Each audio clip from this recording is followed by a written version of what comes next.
Eric, and I'm here to say sup. I had a moment of panic earlier this morning, but it turned out to be no big deal. The doctor's office texted me and said my card was declined yesterday, and I was like, oh shit, what's going on? I guess it was the old card from a long time ago. They still had it on file, so I just had to change my card. Obviously, I was afraid, like, have I been subject to fraud of some sort and somebody's drained my bank account? But no. Anyway, Adolis gave a little bit too much information in his video yesterday, and I was able to figure out where the magic carpet was. And I went there with this shovel. I dug it up, and now it's mine. So whatever plans he had for it, sorry, Dallas, you screwed up. If you never tell people where the buried treasure is, they're going to dig it up. Hi, Cone Man. You going to the bathroom? Congratulations. That's better than holding your urine or feces, for sure. I read your nice, well-articulated comment yesterday. I think you left it yesterday, maybe it was the day before. Asking about or positing that if we understand functions as an amalgam in some fashion, that we could only fully understand type by describing the types rather than by dealing with the function stacks, because that would be indicative that slots are a meaningful articulation of type. Well, the thing about that is, if you have one of two choices, right?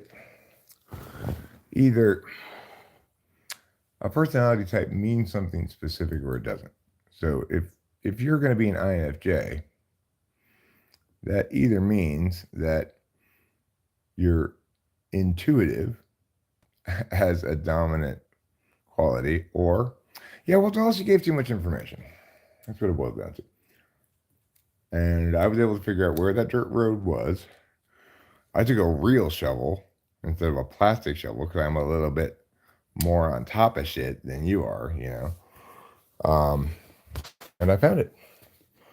And then Rachel and I flew back here on it. It was cold AF, let me tell you.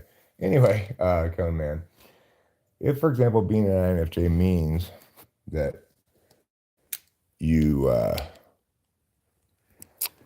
more highly prioritize, say, introverted intuition, than something else, if it means anything at all, then it means both that you are something and that you are not something, right? Like,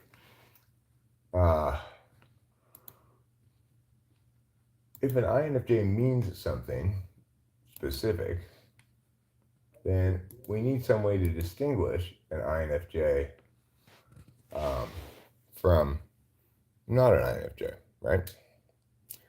If, in fact, it's just an amalgam, as you say, I'm not sure exactly, you're basically saying if it has no mechanics, then there are no personality types. Everybody can just use, pay attention in all ways at all times, and or whenever, switch back and forth or whatever.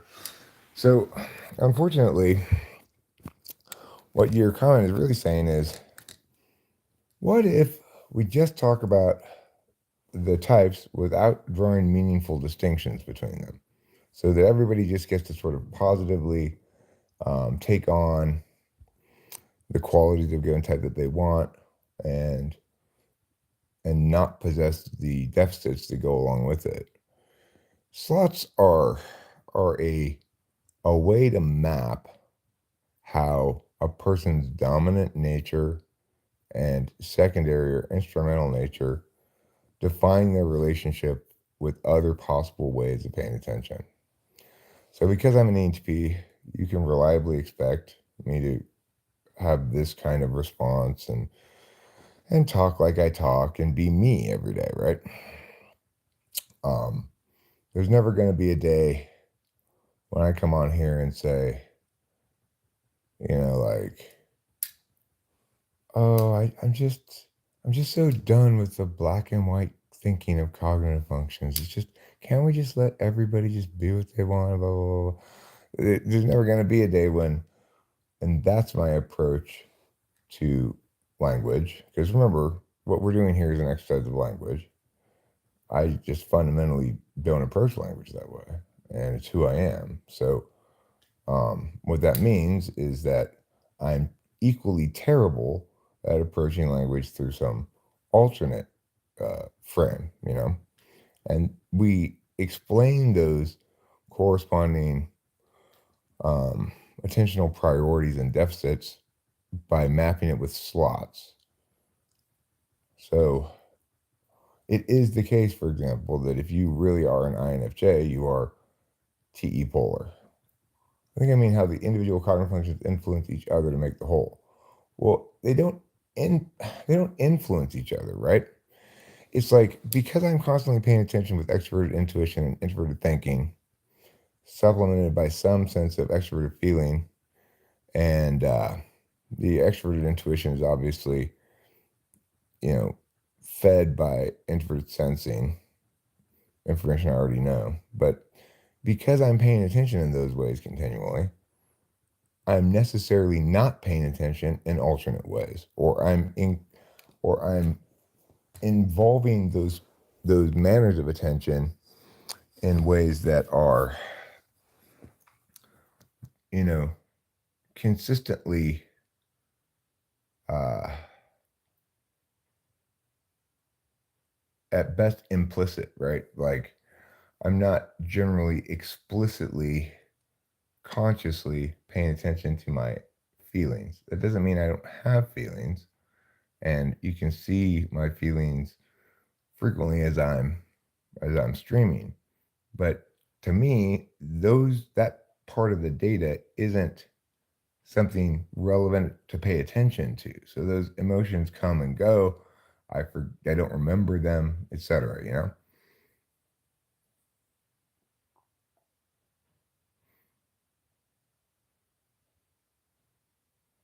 Well, no, just not analyzing the functions is too reductionist. Remember, I'm not just analyzing the functions. In fact, I'm not very much analyzing the functions anymore at this point. What I'm saying is that the reason your personality type is as it is,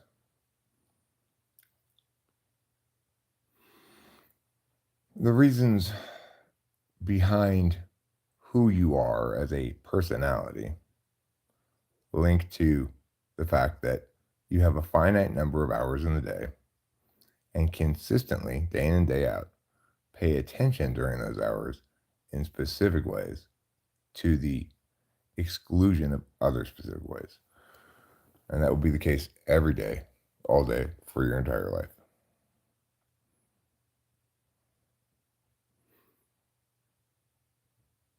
Sup is that host Eric took a magic carpet I've had my eye on since I was 6. I won't give it back, no. Because you've had plenty of time, sir.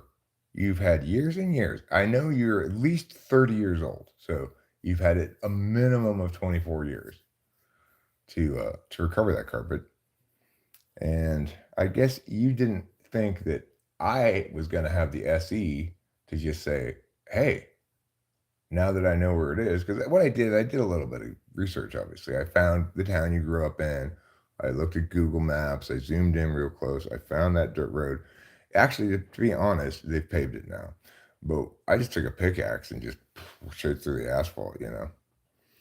Um, so I didn't repair the pothole afterwards, but I'm figuring uh, it'll help the county employees who do that to feel useful, or city employees, depending on who repairs the roads there. I didn't get into that much depth of research. So, do any people on here other than Ruben and Rachel live near Eric from California?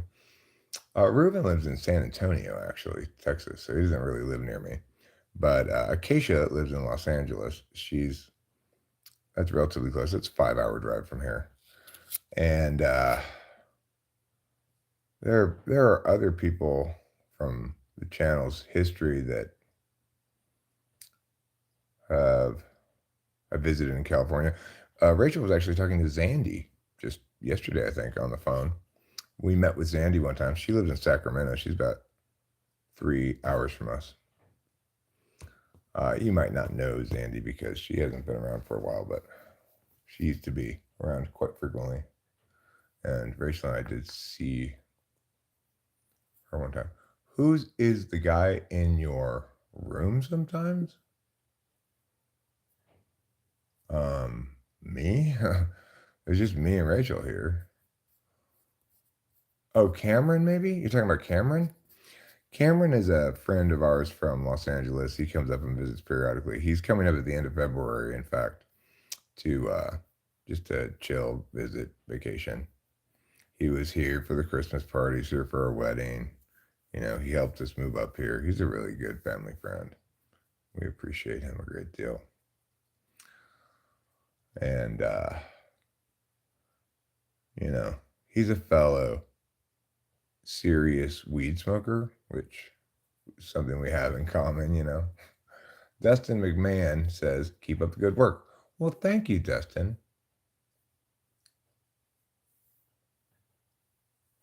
He helped you do drive over a week ago. He helped me do drive over a week ago? I mean, I don't know who was here a week ago. Nobody was here a week ago. Ruben and Acacia left like on, I think, the 16th.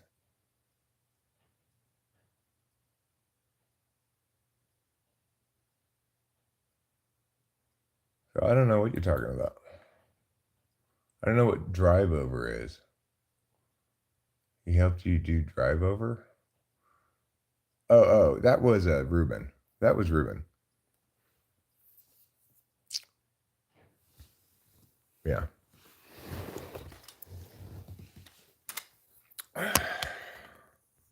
The other day I said to Rachel, "What are all these rocks doing on the driveway?" And she's all, "I know the answer to that actually. Ruben and Acacia were out here shooting slingshots." Yeah, that was Ruben who helped with the gravel. He and Acacia were here having a little vacation, and Ruben likes to be helpful. For example, there was this one occasion when I went up to the street to get the trash cans and bring them back down to the house, and I walked right past all the trash cans that Ruben had already brought down. I walked up to the street for no reason. Dalla says it was really generous of me to host Ruben and Acacia.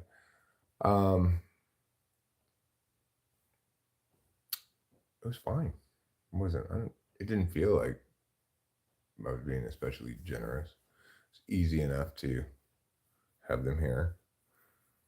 You know, they were excellent house guests. They uh, clean up after themselves, and you know, make an effort not to bother us. I guess not that we're that easily bothered. Instead of a typing individuals, could you attain a similar level of correctness by evaluating how environments change dynamically as a consequence of different types? Well,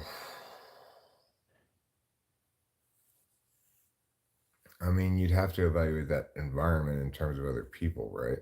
So you'd have to really narrow that to instead of looking at an individual, look exclusively at how they impact and engage with other individuals. But um, I mean, I think it's possible to correctly type people by observing them in their environment and engaging with others, but it's always going to be less correct than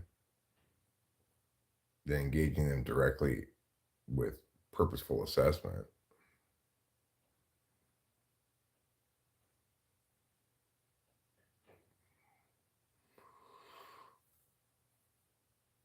Sure, you tell me the day and time, Cone Man, in Los Angeles time. I'll put it on my calendar right now. Then shoot me an email so I know what your email address is, and I'll put your name in the calendar invite, and it'll send you an email saying you've been invited to this Google meeting.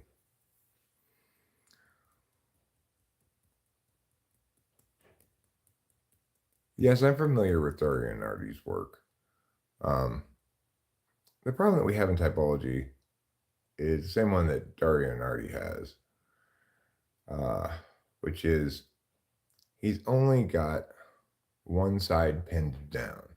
So he's got data on brainwaves and stuff, which is useful and good data to have. But he doesn't know what type the people he's brainwaving are.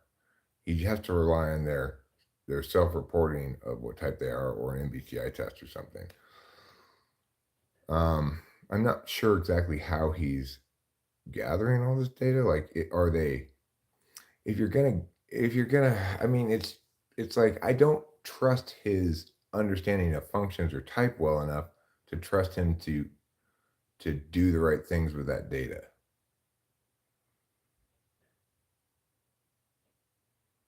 Would you ever type by quadra values, Eric, not just valuing specific functions? Um, it is true that quadras express a certain paradigm. Like alpha quadra is chatty, friendly, down to earth. Uh,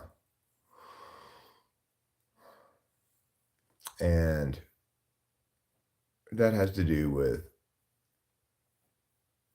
being both NE and FE as extroverted functions, you know. Uh, but I don't think it's.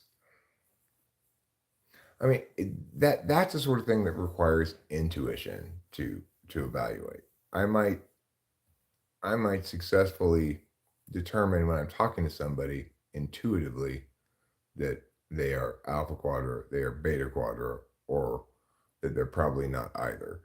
I'm not so good at saying at the other two quadras, like at recognizing a quadra-ish vibe and identifying it as delta or gamma or whatever. But the bottom line is what sets typology apart from from like holistic magical frames like astrology or tarot or numerology is that it's actual psychology that's meaningful, not just holistic magical stuff. What sets typology apart from the rest of psychology is only found here, which is to say, ungameable assessments that don't rely on self reporting, and for which there is an ever growing pile of evidence substantiating the slot linkages that I've explained and defined many times, you know, that like say if somebody tests as, let's say, um, extroverted intuition polar, that they're going to also test as SI unconscious and self report such that it demonstrates some degree of SI countervaluedness, you know.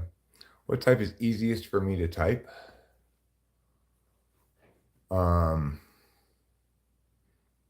ISFP is the easiest type to type. Do I ever get? I have sure, come man. Every time I'm typing somebody, I have my intuition about it starting out. I start with intuition, like okay, well, let me ask a couple SI questions, get a sense of who they are, you know, and then I start sort of noting like, okay, well, this person's got kind of a uh, bright and shiny kind of ENFJ vibe or something. The SI seems really weak. I'm intuiting ENFJ here. But the thing is, I get the fact that what my job is when I'm typing somebody is not to tell them that intuitively I have a feeling that you're meow type. It's to tell them you are meow type to this degree of certainty for these specific reasons. And for those reasons, to be consistent across typings. In other words, if I tell you you're TE polar, you should be able to look at other examples of TE polar people and recognize the similarities in your answers with theirs, right? In other words, my job is to provide you a way to test and check my typing of you to see if it's consistent with other individuals that I've typed that way, and that and to provide you a means to challenge my typing of you. So if I say I think you're INFJ, and you go, but I don't think I'm TE polar. I can say, okay, well, let me give you some more TE tests and see if I can double check that, triple check that. And then I can provide you, okay, well, these are what your answers look like. These are what answers look like if you're not TE polar, right? Would refusal to do TEI questions because one doesn't believe in ability to do it be able to game the typing? How would you prevent that, if at all? Well, refusal to participate in being assessed obviously prevents me from assessing them. So it's like, I believe I have assessments, I know I have assessments that can be definitive about typing at least certain types. And my claim is that those assessments can do that. If you say, well, I refuse to be assessed by those assessments, then obviously they can't do their job, you know? But I would interpret a refusal to answer TI questions as indicative of possibly polar TI, possibly 6 or 8, you know.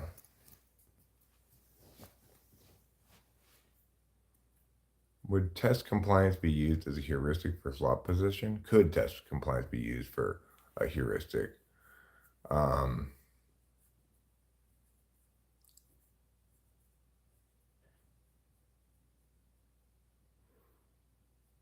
I mean, sure. I mean, one can infer that somebody who's refusing to even attempt to answer TI questions doesn't have strong TI, but one can imagine scenarios in which they refuse to answer TI questions just to see if they can exploit that heuristic to get me to mistype them. The thing is, my answer would be to them, if they just simply refuse to attempt TI questions, I'd say, well, then my typing of you is going to be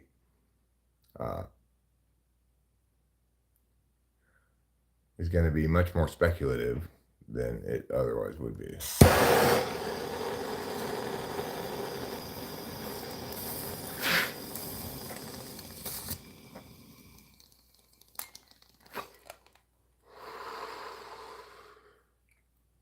Why is ISFP easy for me to type?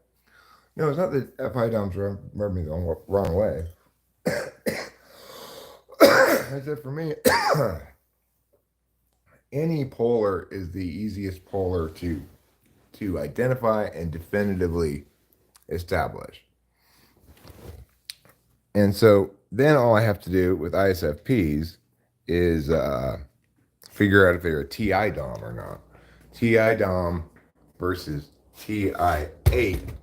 It can be tricky in INFP INTP because INFPs can have slam and TI in certain circumstances. Like, in other words, they test much better at TI than is indicative of how much they use it for anything, right? But ISFPs, they don't test so well in TI. I mean, they test fine. Like, they don't test polar, right? But they're definitely not dominant. So That's what makes them easy to test. I just have to, once I've established they're antipolar, and I can kind of tell that right away just by their answers to regular any old question, you know. They give very short answers and then they stop talking. Like, you asked me this question, I answered this question, there's nothing else to say. They certainly don't go like, you know, they don't start being all. On the other hand, although really, you know, if you think about it, they don't do any of that. They don't do that at all.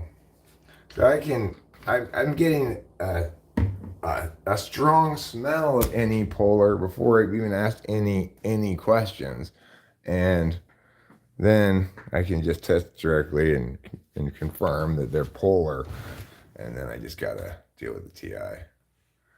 TI1 or not TI1? I feel good. Dun-na-na-na-na-na-na. I knew that I would. Dun-na-na-na-na-na-na. Yeah, I suspect that. Well, I mean, to the extent that one can know anything from a counterfactual hypothetical, I know that I would have a harder time identifying any polar if I wasn't any myself, because I'm assuming that it would follow the same rule that FI does. I have a lot of trouble identifying FI. So it's always a thing that I infer from other things that I can determine. It's never, I mean, I have a couple of FI questions that I ask sometimes, but I just use it as kind of like a discount double check uh, to just confirm, yeah, okay, that's consistent with FI for my stack. The Dana session. Dana equals INFP question mark? And she wasn't INFP?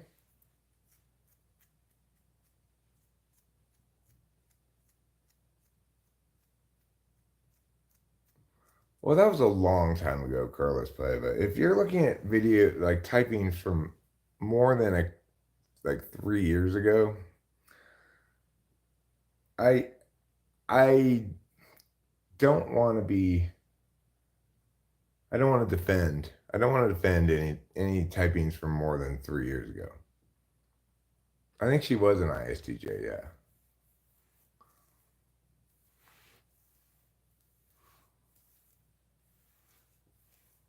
Dana was typed as ISTJ, and she was very ISTJ-ish, unhappy about it. Well, we also have like Becky T.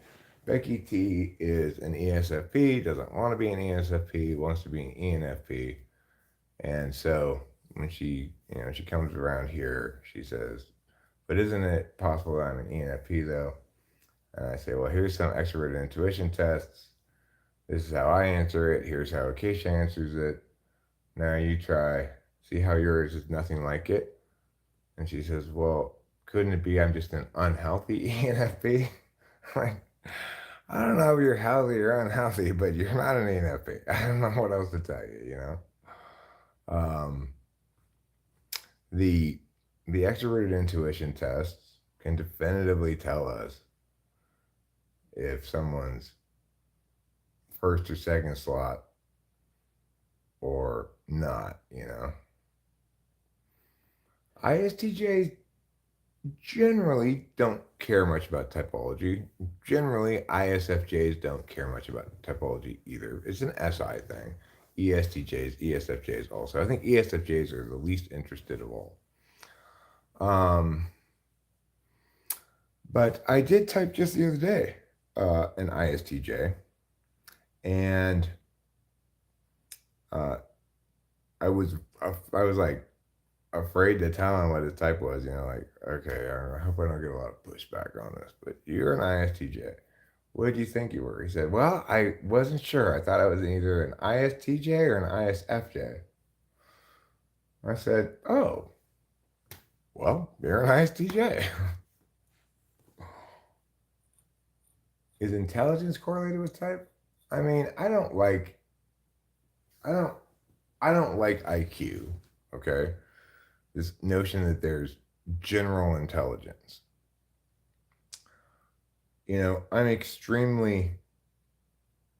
I'm I'm an outlier in terms of my extroverted intuition, and I'm highly competent with my introverted thinking, and I'm hit and miss with my extroverted thinking. I'm incompetent with my introverted feeling. I treat my intuition as though it were an errand boy for my action function, extroverted intuition. So in that sense, I'm often I'm inclined to. Well, I mean, you can see that with the trash can example. If I had SENI, I wouldn't have walked right past the trash cans that Ruben had already brought down from the street. I would have seen them, noticed them, and understood intuitively that I no longer need to get the trash cans down from the street. So, um, anyway, the point is, a general intelligence test tries to say basically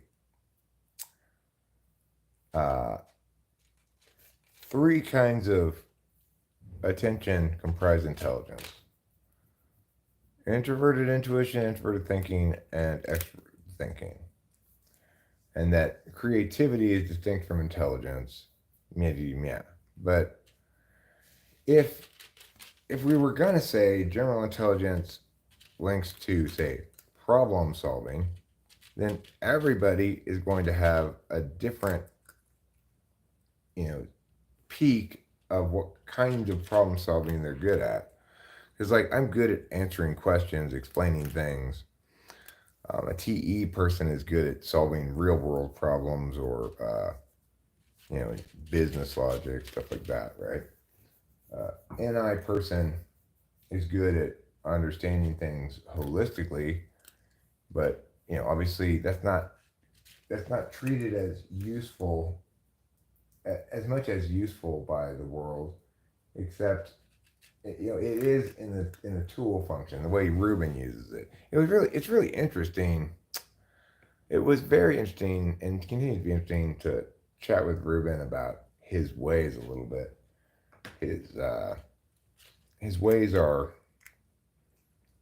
very are very interfacey. He's an interfacer, and his knowing serves the interface. So he's a big believer in check, adjust, check, adjust, check, adjust. I did that one night with the pizzas, but not because I was purposefully doing that, really. And he's like, "Oh, I really like the way that you're checking and adjusting with the pizzas." He didn't say those exact words, but that was the sentiment of it. He thought it would be satisfying to cook like that.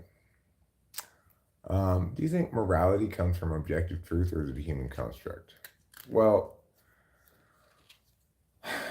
I mean, it is objectively true that humans are moral beings, which is to say, we experience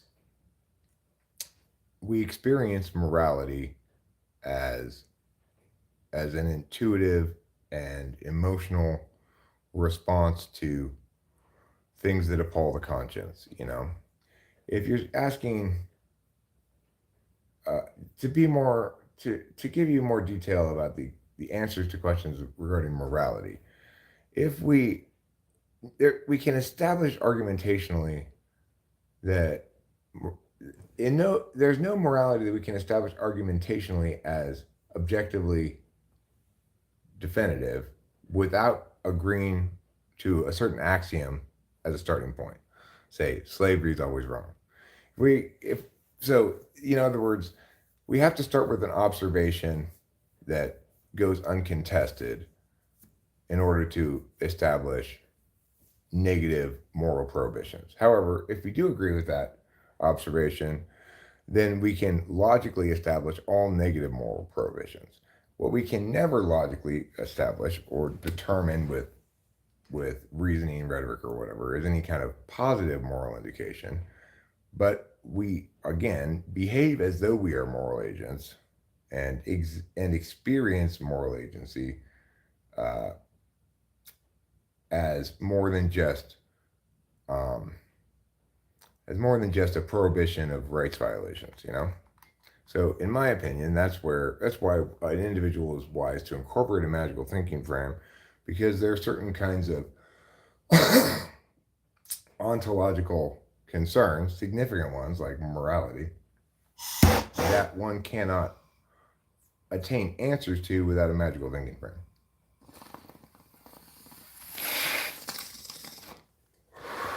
Basically, though, if you want to talk about just the stuff that's rationalist that you can explain and justify, we have two choices. Either we acknowledge that property exists, in which case we necessarily have morality, or we say property doesn't exist, or in other words, that I that I ought not expect to retain sole usage of my possessions, and I ought to freely take the possessions of others for my own use. That latter situation, nobody should want that. So, if you acknowledge property exists, or if you acknowledge that we ought treat property as a right, you know, like the fact that I bought this lighter means it's mine. If you steal it from me, you violated my rights, etc. Right? We ought to treat property as a right. If we can agree on that, then all the negative morality follows logically from that. If you don't want to agree with that, then you're just saying um, something like, because I can't establish the objective reality of morality in the same way that I establish the objective reality of a rock, that therefore we ought jettison the idea of right and wrong. Uh, I mean, the thing is, in the instance that you're negating the idea of morality,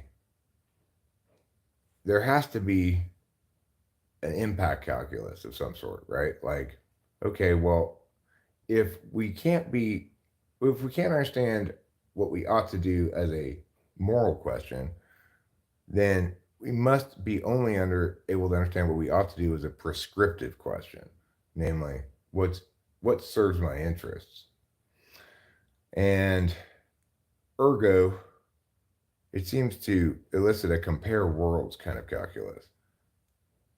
Which world is preferable? One in which all questions are calculated against a uh, personal interest prescriptive metric, or do we prefer a world in which rights exist? So obviously the latter is preferable. Thank you for the excellent question. Cone Man.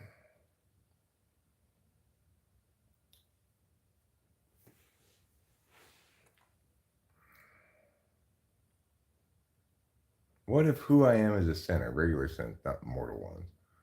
Well, we're all sinners, nobody's perfect. And what we mean when we say we're all sinners is that we retain the moral record of our past bad acts. That we can't just for that we can't have those erased from our permanent record. We might be forgiven for them, or we might get away with them, or whatever, but they still happened, and they represent something of a psychic scar on any healthy person to have committed wickedness. In other words, from a Kantian perspective, it's to have used another person as a means to an end rather than treating them as an end in themselves. From a rights calculus perspective, it's you violated their rights in some way. From empathy perspective, you've said or been unkind to them in some way.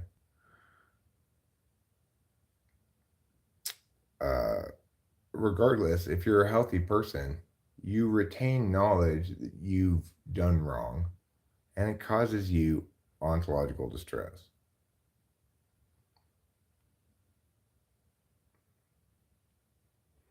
C.S. Joseph typed me ISFP. I am anypolar, as all of you can attest. Well, Elaine, anytime I hear somebody say that C.S. Joseph typed them as meow, it makes me think, what in the world were you thinking getting typed by that idiot?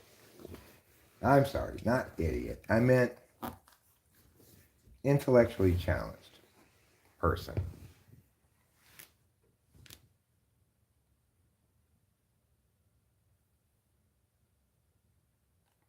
No, I'm not expecting you to not to sit at home and do nothing. I just think that you're a little premature in writing about these topics, right? Like typology or morality. If you're listening to what I'm saying about morality, you can tell that it is possible to present a clear case that accurately describes all of the all questions related, it accurately answers all questions linked to human morality. So,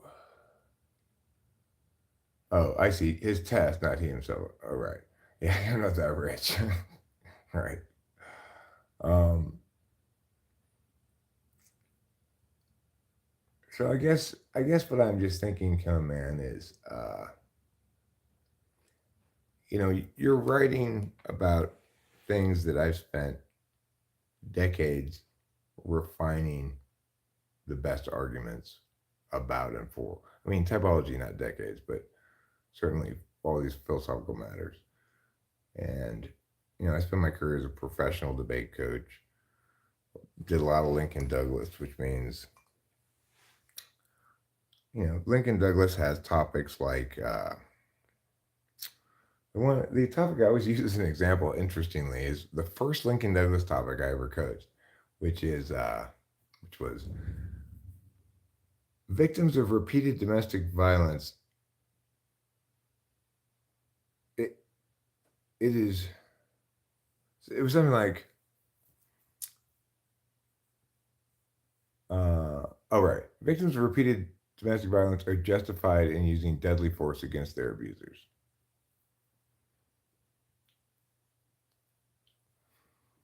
So it was really the moral question at hand there is um, what comprises self defense? In a conventional understanding of self defense, the threat to you and your body life has to be immediate, present, real, and and your violence has to be directly responsive to it slash proportional to it. If I slap you, you can't kill me and call it self defense, right?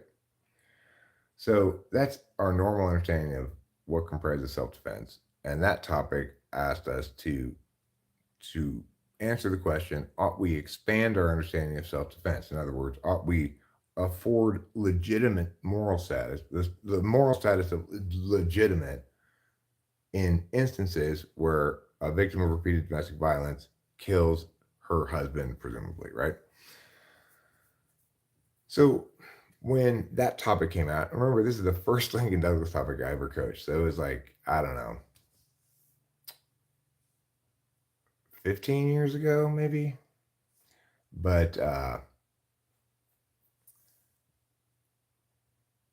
But obviously when that topic came out, I had to make the best possible cases for both sides of that argument. Okay. I had to do a lot of research, I had to cut a lot of cards, I had to do serious work, case building. And in that tiny fraction of the work that I've done in that field, in that way, that tiniest fraction of this huge pile of work that I've done in that field, many Lincoln Douglas topics, many policy topics, many public forum topics, right? Each of them requiring me to parse out a nuanced question like that with the best possible arguments for each side. In the process of doing that, each of those things comprise a tiny bit of why I understand these things so well. Uh, each of those topics helped me engage with fundamental questions regarding morality, philosophy, etc., from a variety of different angles, depending on the format of debate, also as expressed through a variety of different policy advocacies, right? So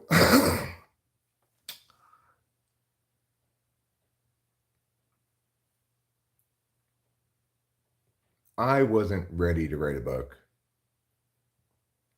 about typology, for example, until fairly recently. I feel like I could write that book now. It required me to put together a compendium of tables and other single page documents and stuff that I've done about typology already, and recognize that that's not the book I need to write about typology.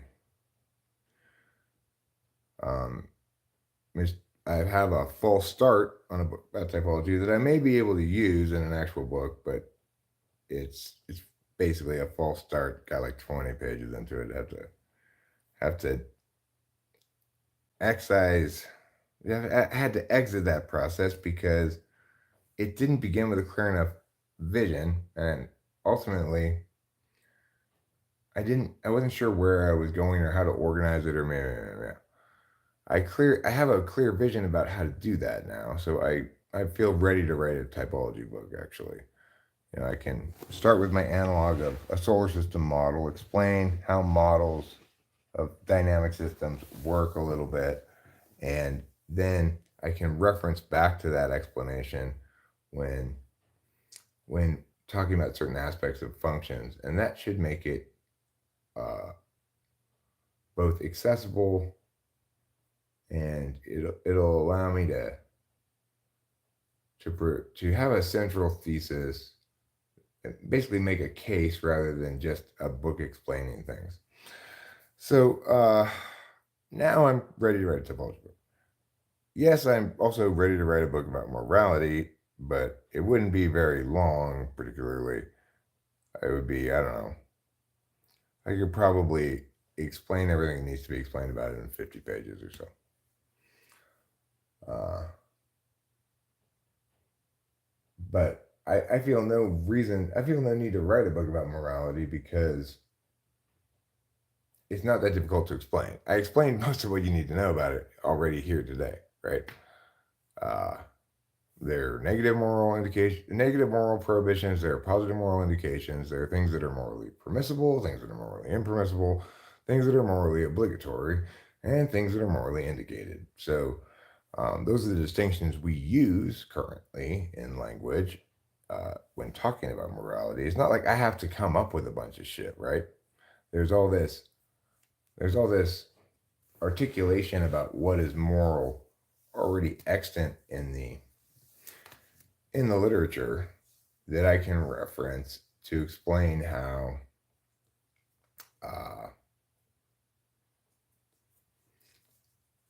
how almost every question about morality is really an argument. It is really competing frames regarding how language ought to be used. So, anyway, the point is when you start saying things like you're writing a book about INFJs and you're writing a book about morality, or you're writing about morality, I think you're not taking that seriously enough. That's what I think. If you were taking it seriously enough, you'd you'd also have a story like mine, right? Where you like typology is super important, and it makes sense for me to write a book about typology because I do serious work in the field and have spent a long ass time correcting and refining and to the best understanding of typology. Obviously, I'm going to get a little sassy, maybe, when I hear people tell me that they want to write about something that I understand extremely well due to years of hard work. I mean, you might not call it work, but I don't know. And recognize the significance and importance of, and that I see as you treating like astrology or something like, oh, well, anybody can interpret this anyway and it's fine. That doesn't sit very well with me.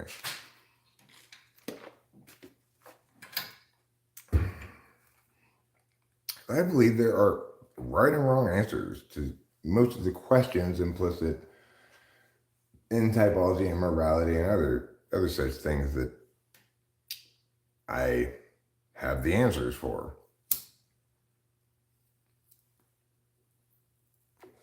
When I think something has answers, I know what they are, and those answers are exclusive of other answers. I don't like it when people treat things that have answers as though they were open questions.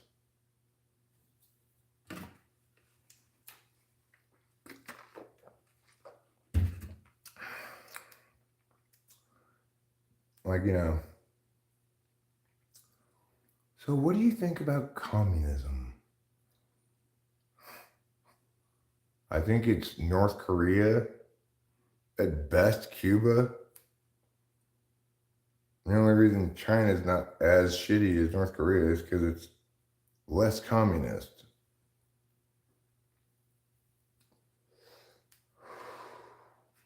It's not an open question, like, maybe communism is the answer. Of course it's not. It's ridiculous, it's insane. Right? Well, have you considered that maybe the Earth is the center of the solar system? No, because it's not an open question. I understand the science behind the model of the solar system well enough to believe it without having to, fly around in a spaceship and check.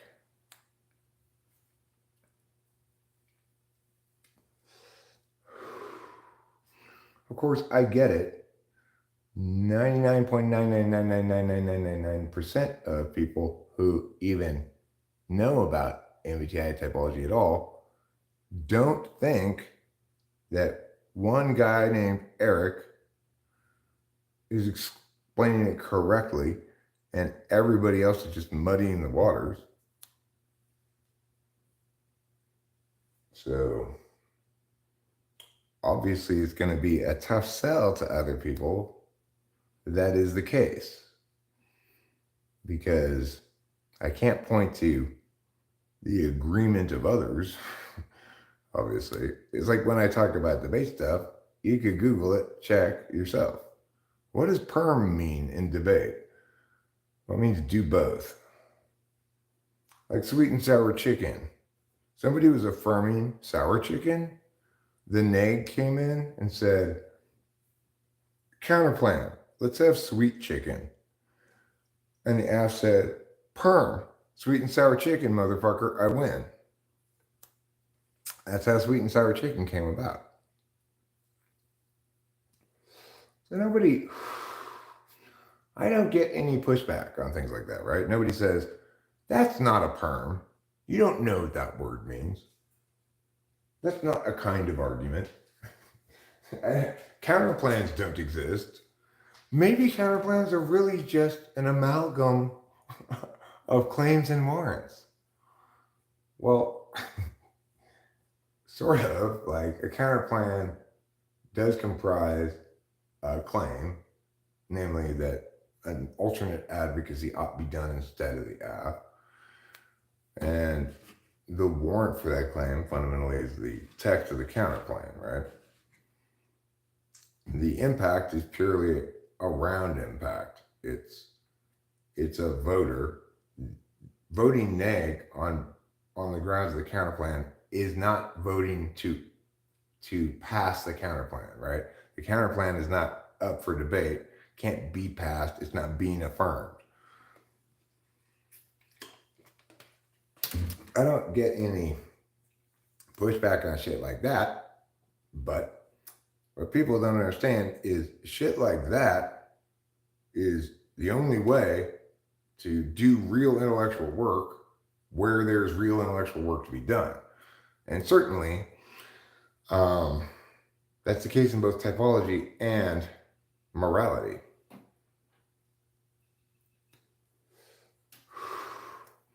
In other words, being an armchair philosopher requires a shit ton of intellectual rigor.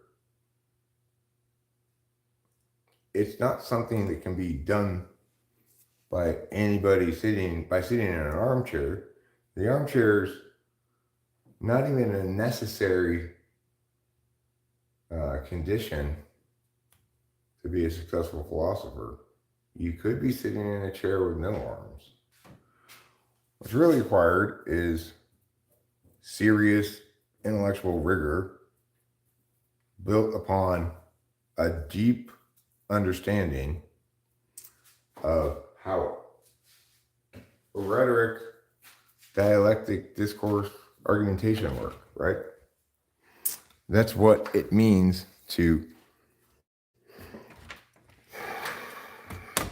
write a nonfiction book that's not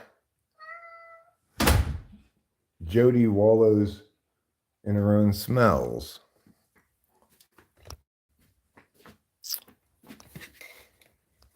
It's like you could be Deepak Chopra and I'm sure sell books, but you're doing everyone a great disservice.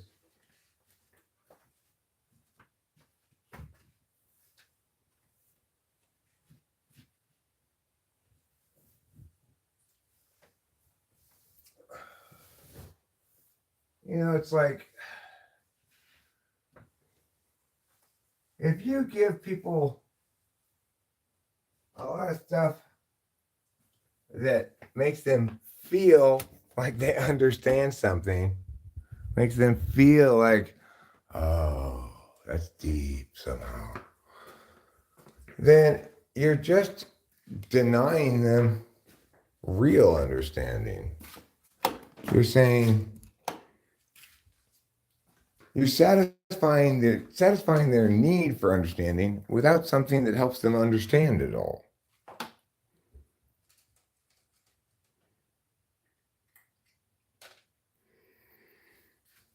Just like SimCity or something, which I was really into, it satisfies a person's need for creativity without actually allowing them to be creative at all.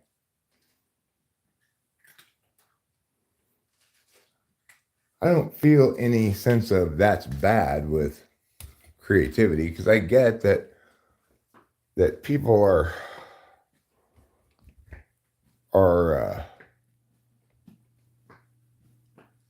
seeking creativity as an expression of self, and that things like SimCity and stuff facilitate that expression of creativity in people who can't be more authentically creative, right? But with understanding, it's different because explanations, when correct, are used for to do further intellectual work off of, So it seems important to me that we at least draw a distinction between matters that require intellectual rigor and matters that don't. If you want to do a bunch of interpretation stuff, it's a good idea to write about interpretive fields like tarot, astrology, numerology, crystals, aromatherapy, whatever. even about, say, physical stuff, about diet, exercise, yoga, whatever. Don't write about things that are appropriately the domain of abstraction without applying the appropriate amount of rigor to your ratings. That's what I feel, what I think, I guess.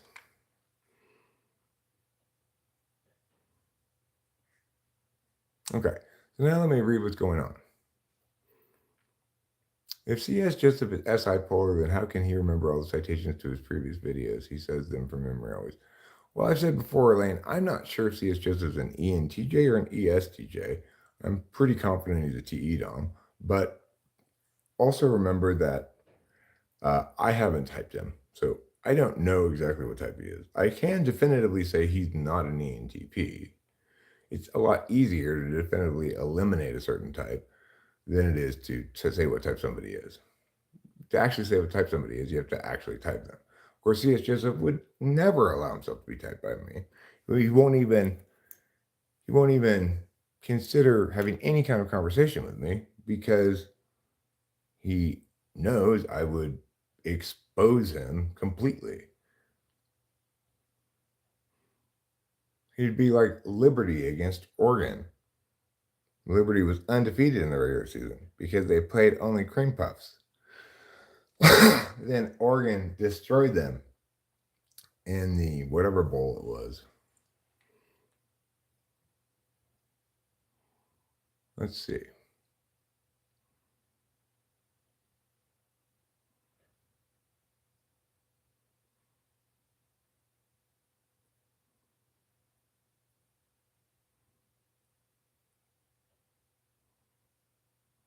I agree with you, Money. Like, in my conversation with the doctor yesterday, it was a deep conversation, and uh, I was somewhat flattered to hear the doctor say, "You're obviously a very deep thinker." Yeah, I am. Um, but I talked a lot of typology stuff without using any typology terms because I didn't want to trigger whatever dismissive stuff he has about Jungian stuff or whatever. So it's possible to do that for me. But however, in this book, I'm writing specifically about Jungian personality types and cognitive functions.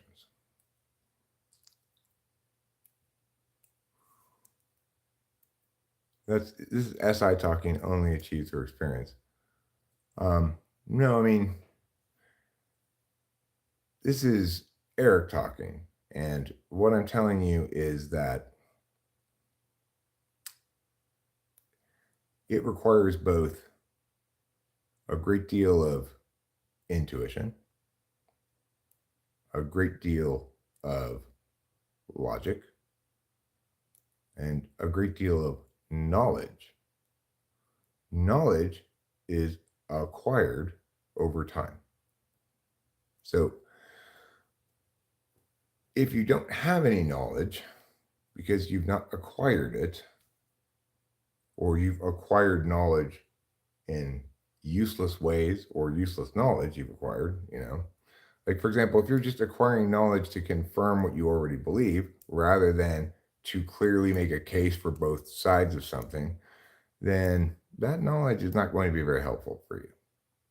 My point is there's a process, right? So it's like if I were to attempt to become a furniture maker and make wood, stuff out of wood, like tables, chairs, whatever, it would take me years to get good at it, right?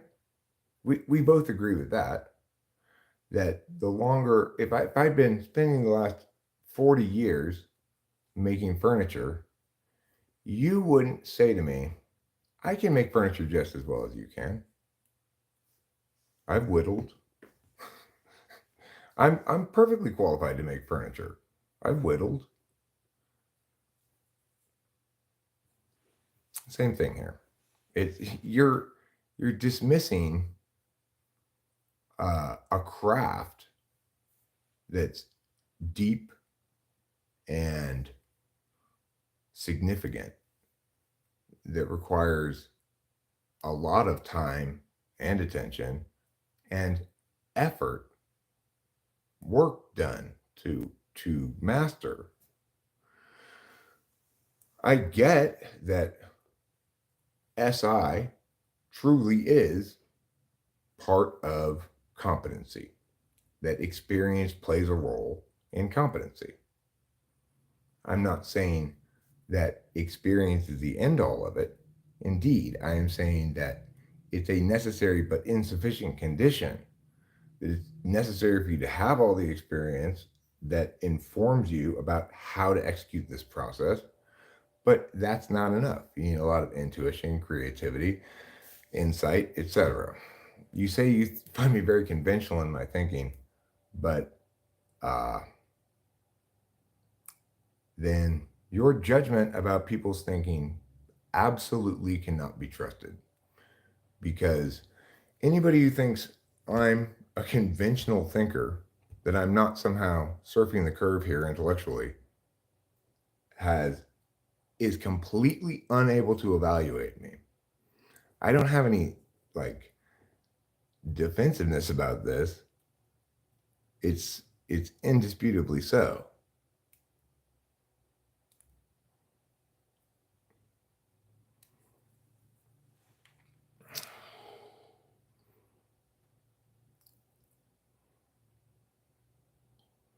Well, of course, new insights come outside of jobs or educational experiences.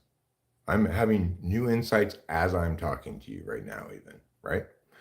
This channel is fundamentally uh, a compilation of years of me actively creating new things, having new insights, sharing new ideas, explaining things in new ways, but explaining the same truths in new ways once they've been determined.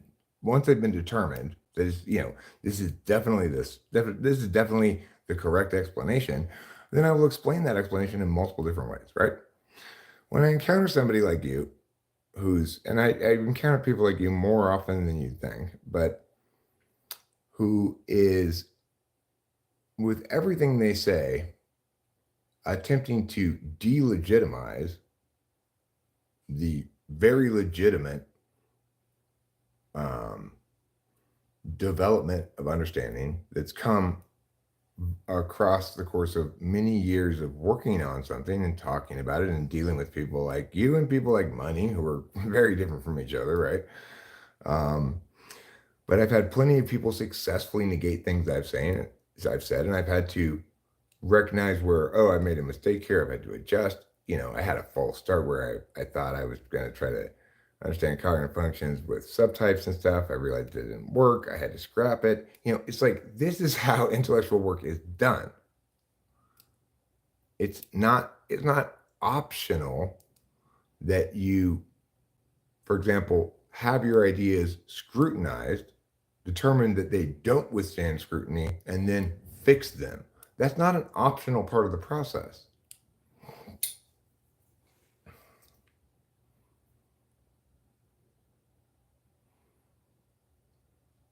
INTJs are super clear in their articulation, but need hardcore fact checking because NI first and FI third can run wild in my experience. I agree. INFP's prose is unique and really like no other. INFPs consistently impress me, despite their lack of extroverted sensing, which doesn't impress me. Because INFPs, they seem to somehow have attained mastery of both. Well, it's like they can use extroverted intuition in conjunction with FI, which is something I absolutely cannot do. But they also have rather robust TI. So it's like they can do what I can do pretty well, but they can also do what I could never do extremely well. That's what makes them my supervisor type. So yeah, they impress me. INFPs do. But I'm not above taking advantage of their weakness. That's why I stole Dolus's magic carpet. I mean, I didn't steal it. He left it there. It was free for the taking. Affirmative argument is flawed. Breakthroughs rarely come from those within the matrix. You're just not saying anything now. Myers-Briggs had no formal education or training skill. I know, and they fucked up, right? They didn't do a good job. Um, you don't need years of experience to understand morality. No, you need years of experience to understand, right? At birth, we have trouble understanding even the most basic things. As we grow older, we come to understand other things, right? Now, some of us spend our lives practicing the processes of understanding.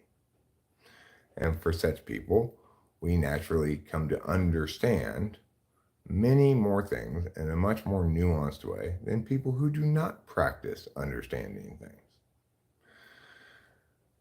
Uh, for those of us with an attentional configuration like mine, we cannot help but compulsively try to understand things through using language as a black and white parsing tool rather than as a tool of self expression.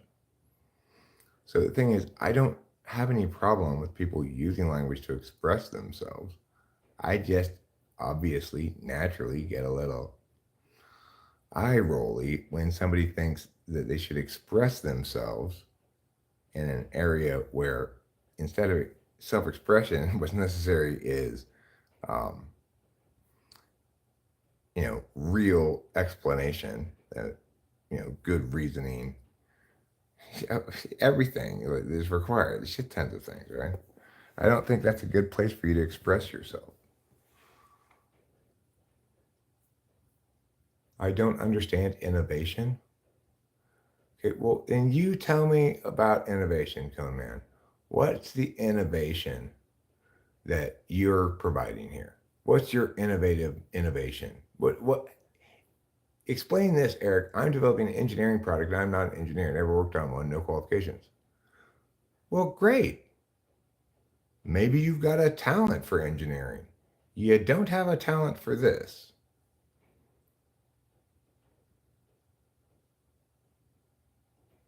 Thoughts on Harry Mural and CPT? I don't know enough about it to really render an opinion. The only writing I cannot read are SITE scientific articles, paragraphs of pain. Eric has little idea what I'm writing about, yet is destroying a bullshit journal strongman. Well, I mean, I will agree, Cone Man, that you've not provided me any meaningful words suggesting that your position is well articulated, clear in your own head. I've responded to a couple of things like, that you've said, but in other words, you're right. You've not said anything meaningful about either the subject of typology or morality. You could be saving everything meaningful you have to say for your books, I guess. Okay. You write your books, Come Man. You write them all you want.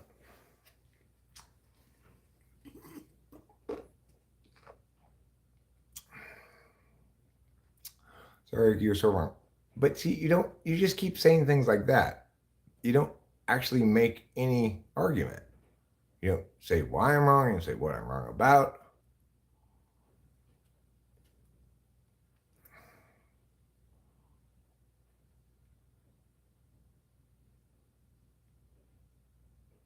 I asked about the correlation between type and intellect earlier. Do you think there's a correlation between creativity and type? Yeah, for sure.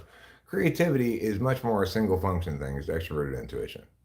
And also, remember, Coleman, I was responding to the comment you left on that video about an amalgam, which clearly indicated to me that you don't understand either functions or type at all.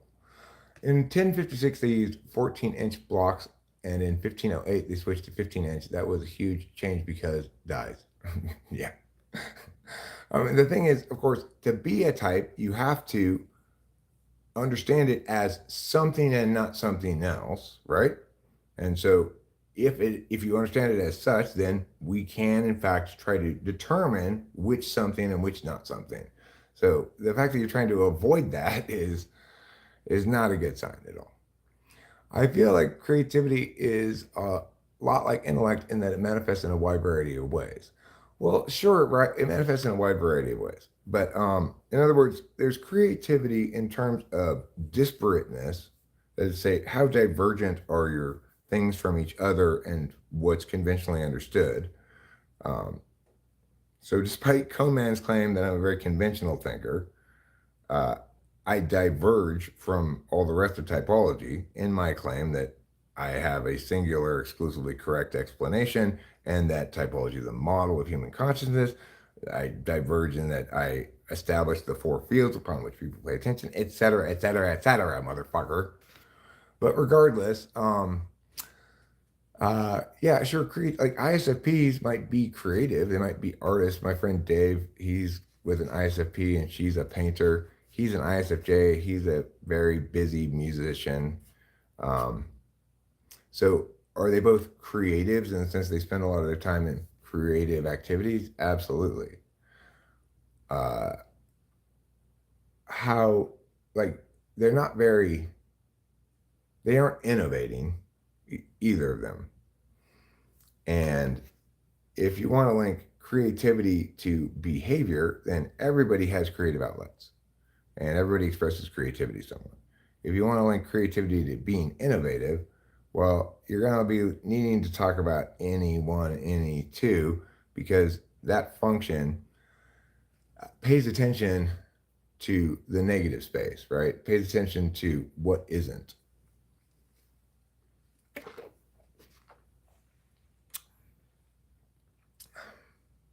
Why would you read about that stuff if you're not in that field or whatever, Elaine? Maybe school, you know? All the crap I have to read at work is very SITE oriented. I have to fight sleep every time I'm in a meeting. Um, Maybe you should pretend to faint. Then you can just lie there. I'll piggyback on this question. What is the creative process like for types and functions? Well, I will draw the following distinction. The creative process for an INFJ, maybe an ENFJ as well, it differs from the creative process of, say, an ENTP or an INTP in the following fashion. An INFJ is likely to sort of have delivered unto them uh, an idea, and then they'll try to execute that idea, and then they might have the next part delivered to them as an idea, and they might figure out how that goes and put it together and make a song. Um, Whereas as an ENTP, I'm going to try a bunch of ideas and wait until one of them sounds right and go, oh, that's the right one. It's not going to be delivered to me at all. I'm treating introverted intuition like an assessment thing rather than a knowing thing. We can both end up making very good songs, but and NFJ songs are,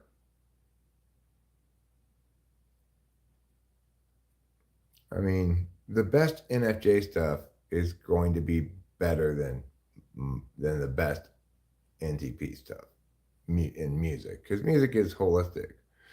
There might be an occasional exception, but generally NTPs are too wordy, too complicated. They find distinction via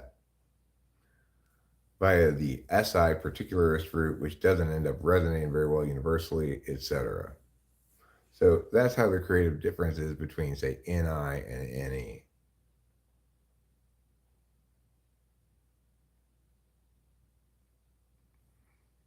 I think that term might be prose.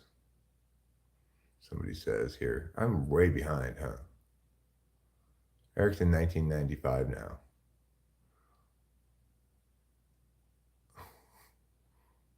I'm way behind. Wow, I'm gonna have to go. Okay. I think the term might be prose. Like charming flow, like makes you want to read it more. Is it true that ISTPs are more easily conned than INTJs? That would be dependent on who's doing the conning. Everyone's most easily conned by their mirage type, I think. So, in other words, I'm most easily conned by an INFJ. Uh, Whatever the equivalent is for ISTP would most easily con them. What is the point of this example of making meta construction more efficient? Come understand. Is that when you understand you're coming? Oh, I'm coming. I finally understand that I'm coming right now. And then you're understanded. then you understand that you've come understood. Do you want your head to be so full that you can't even focus on stuff that matters, just random shit? We could all use a little more understanding. I agree. Infinite variability of definition of pure truth. Tell me where the bridge is so I can avoid it. What's this, Eric? What's what? I think the pursuit of knowledge is crucial to being happy, but to know everything will make life boring. Well, yeah, I mean, I for me, I can't help but try to render my reality, my experience into a static map made out of words. You can't know everything because humans don't live long enough. So Dustin, you're safe. Why can I not see Conman's messages? Maybe you have him hidden. Just keep learning. Access to all truth doesn't mean static state. I think they are old. The cover photo for this stream is a good one. Thanks. I was sitting on a swing at the apple orchard. That's true. I was responsible to somebody. I was responding to someone about knowing everything. Did you blovic him? Did you block him, Carlos? Being bombarded with facts and knowledge actually makes me depressed, and boards are opposite for me. Understandably, here, Lamb. I mean, because most knowledge is conveyed in language, and any polar, despite the fact that Hero Lamb's here all the time, any polar has a limited a limited capacity for engaging in engaging with words.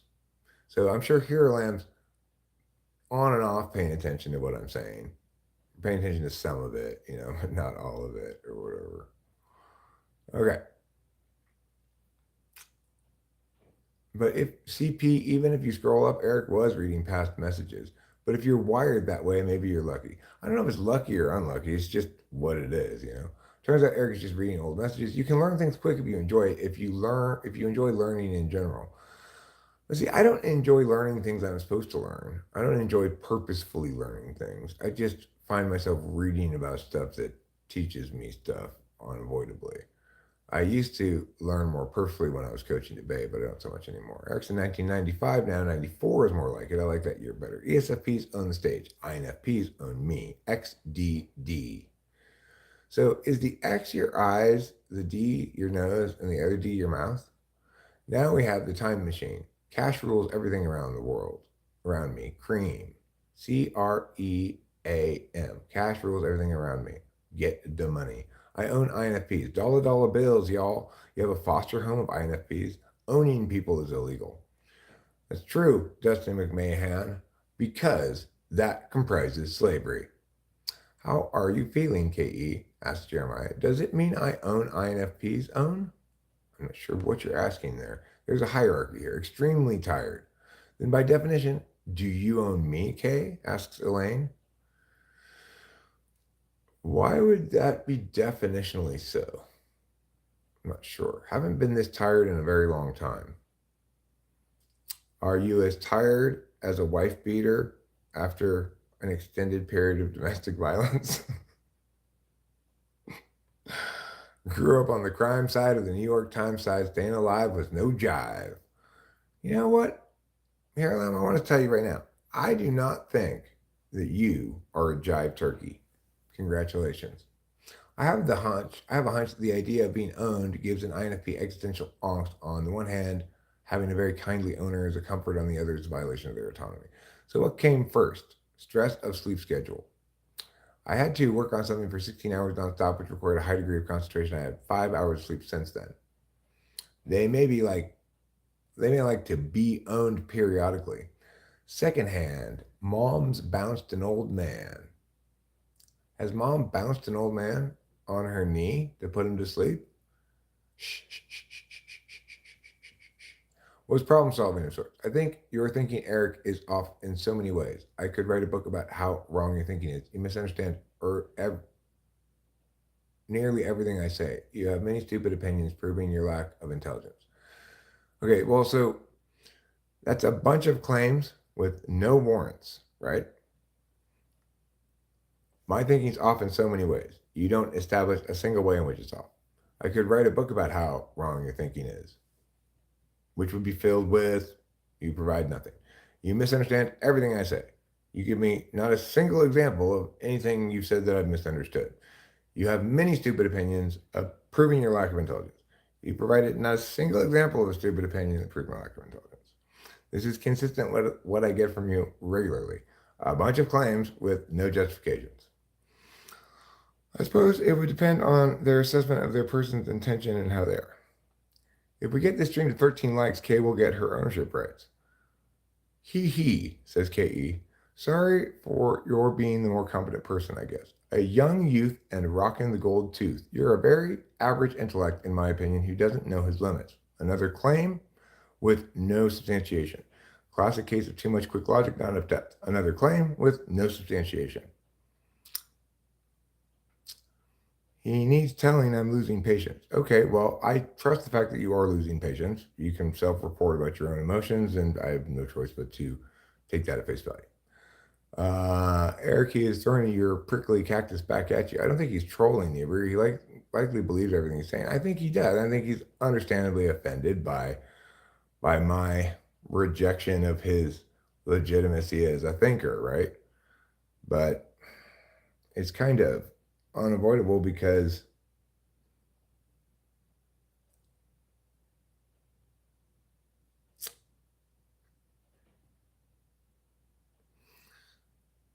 it's not that easy to be a good thinker.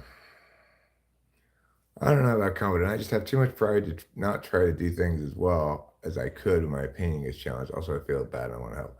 Just take a break. Chat is not the best place to convince people. Eric is a fool.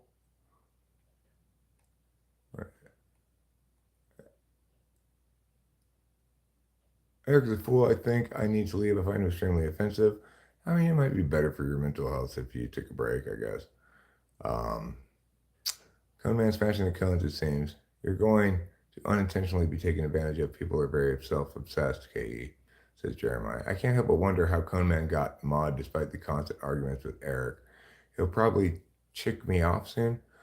I think he wanted to put a link. I actually don't distrust Cone Man. I think he's not gonna like be spiteful and like ban somebody because he's mad at me. Ex Thap Zakis says, Yo, Grandpa. I don't think Coman's a bad person at all. I don't think he's here just to provoke me because he, whatever. I just think that, there's a fundamental frame conflict between us, I guess you could say. I'm not a grandfather, ex Zakis. I have just a regular child, not a grandchild. It's called ADHD. Well, welcome to the club.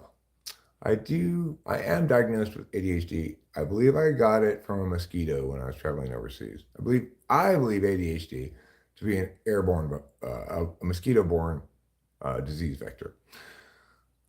I know, Jeremiah, but I get satisfaction of part of the win, even if I'm the one carrying the heaviest load. Hello, Access First Class. Biggest intellectual blowhard I ever met, says Cone Man. Another claim, but not substantiated at all. Blowhard would tend to suggest that I'm not actually saying things, but I am. Name person from the chat for an edit, XD. I named Cone Man 3. Calm down, Cone Man, says Hero Lamb. ENTJs must adore you, lol. The ones I met do. I can be guilted very easily. That guy said he's going to edit a car, but then vanished. I don't know what he was talking about, but I told him one to edit. INFPs are a FINESITE to see. A fine sight to see. Very nice, Dustin McMahon. Hero Lamb says, Al Burry Schaefer says, Is there an archetypal worldview that can be associated with type, as Michael Pierce suggests in his book Motes and Beams? Um, I mean, one could holistically describe a given type's overarching paradigm with some set of words or descriptions. One could attempt to sort of nutshell it as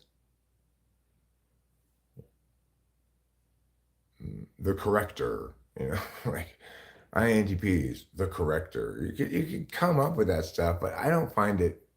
I find it more confuses people than it does help people understand. I'm the anti-Eric. He's like the opposite of me in many ways. Well, that's probably true. KE says, and if I am invested, I will go a long way. A different phrasing might be, what is the philosophy of each type or quadra and why?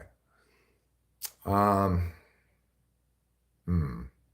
Well, you could do that for quadra, probably. I'm not sure you could really do that for type. Like, um, Becky's an ENTP, but her world philosophy is very different than mine. My world philosophy is one of, I'm a moralist, and you could call me like the an intellectual church lady. I go around saying everything's Satan because there's a lot of Satan in the world. But it for quadras, I mean, I can tell you about Alpha Quadra. Like Alpha Quadra's whole gig is basically let's comfortably chill and chat. I'll bring some weed. The ISFJ will make some food. The INTP will be dragged there by the ESFJ, and we'll all have a wonderful time.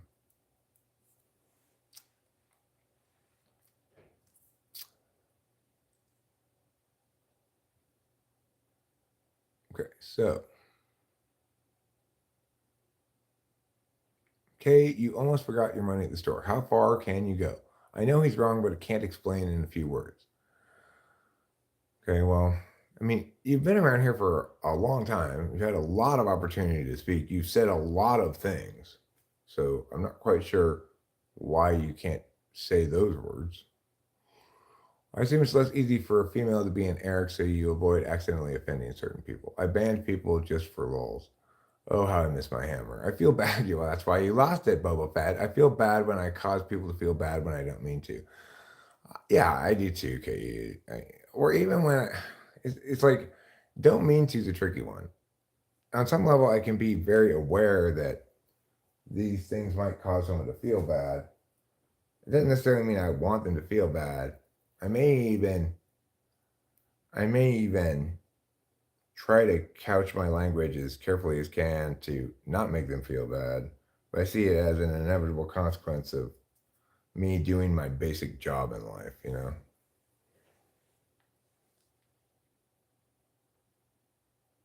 ADHD is hereditary. My mother was kind of hers all along to me. Oh, it's hereditary. I thought it was mosquito borne.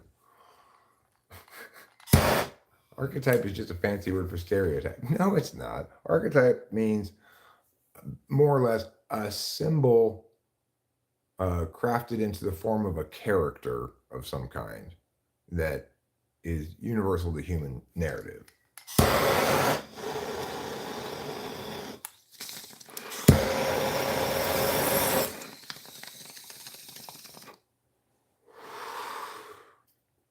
Like that NPC from the from the um, from the smoke shop in Arcadia. He wasn't a stereotype of any kind of person, like whatever his nationality or he was a stereotype like of an NPC. So stereotype suggests that you're you're saying to somebody You're saying like they must be like this because they're part of that group. Archetype says we can understand this concept as a character of some sort.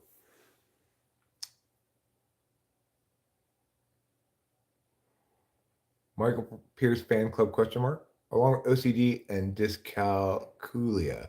I think I have it too, but not diagnosed. Not sure it's even a real thing. It's not a real thing. It's not. It's just a pathologization of either SE-DOM or NE-DOM, maybe SE-tool, maybe NE-tool. Certain people certainly benefit from taking speed, but that doesn't mean they have a disease or something wrong with them or disorder or whatever. Just like autism spectrum is just unless somebody's actually autistic, which means they're retarded, then it's just pathologization of FE polar or FE4. Like executive function disorder is just a pathologization of SE polar or maybe SE8.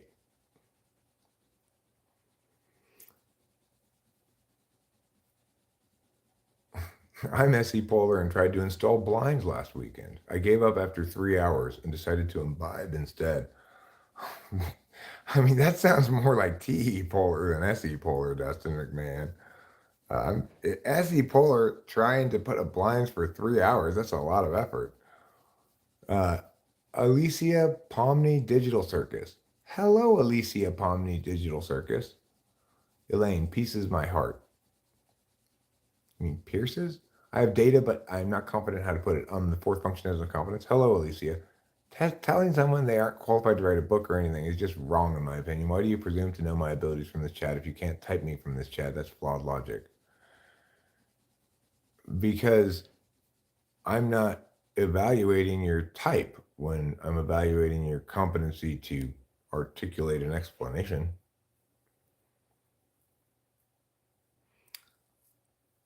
In other words, I can correctly evaluate the level of your intellectual work by your succession of totally unsubstantiated claims. I'm restless physically and mentally, says Carlos Paiva. Is Michael the guy with the glasses? He may have glasses. Typology is not that complicated.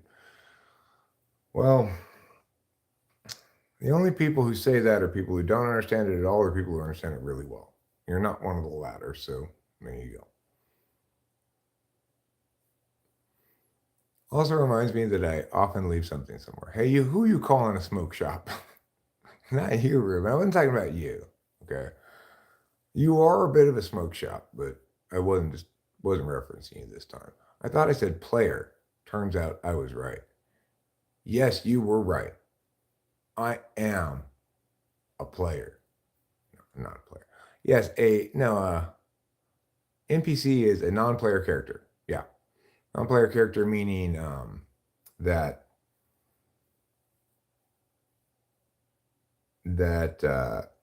like in an RPG, online RPG, there are people who are playing characters, but then there are non-player characters in the game that you can interact with. Claiming I shouldn't be writing a book is morally irresponsible, in my opinion. I don't know if I said you shouldn't be writing this book. I think what I said is this is why I feel like this is why this annoys me, you know. But I may have said you shouldn't be writing a book on that. The thing is,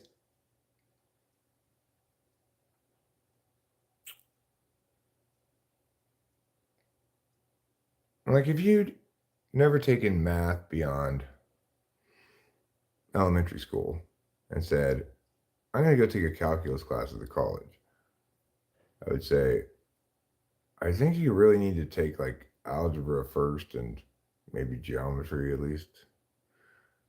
And you might tell me, no, I don't. Of course I don't. I can just learn calculus because I'm just that kind of guy. And then you could go learn calculus and, I'd be like, wow, I guess you're a prodigy when it comes to math, right?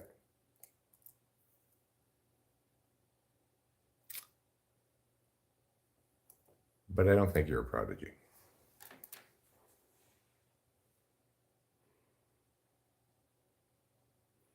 Yeah, autistic people, genuine autism always has corresponding mental retardation.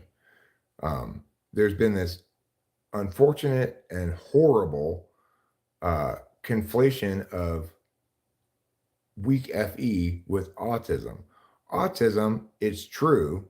One of the expressions of it is like the absence of what we consider normal FE and indications of sort of countervalued FE, refusal to make eye contact, you know, inability to read the room at all, et cetera. Those things are consistent with those things are symptoms of autism, and they look a lot like FE polar, FE4, but it is incorrect to say that there's ever an instance of autism that doesn't have some degree of mental retardation. Whereas the similar looking FE qualities of, say, FE polar or FE fourth are not any kind of thing wrong with you, right? Autism is a genuine pathology. Spectrum shit is just people pathologizing people who are seventh or fourth. The reason we know autism is a genuine pathology, you might say this is circular, but is because it has a actual thing wrong with you called mental retardation or whatever you want to call it, you know?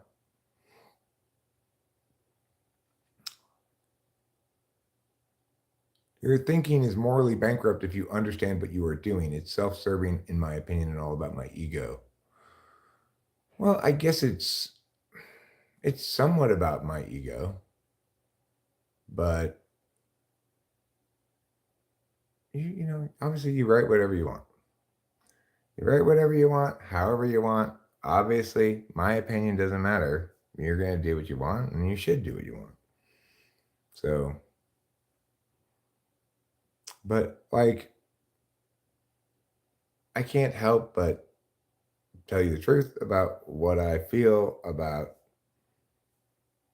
the plans you're expressing, you know? Like, I get that you're excited about writing about INFJs, Hitler, and Jesus and whatnot.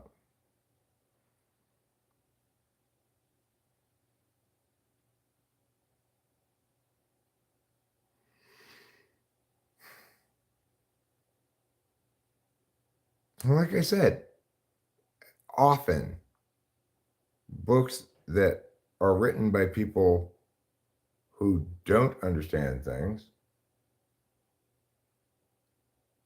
are much more successful than books written by people who do understand things. Look at Deepak Chopra. Look at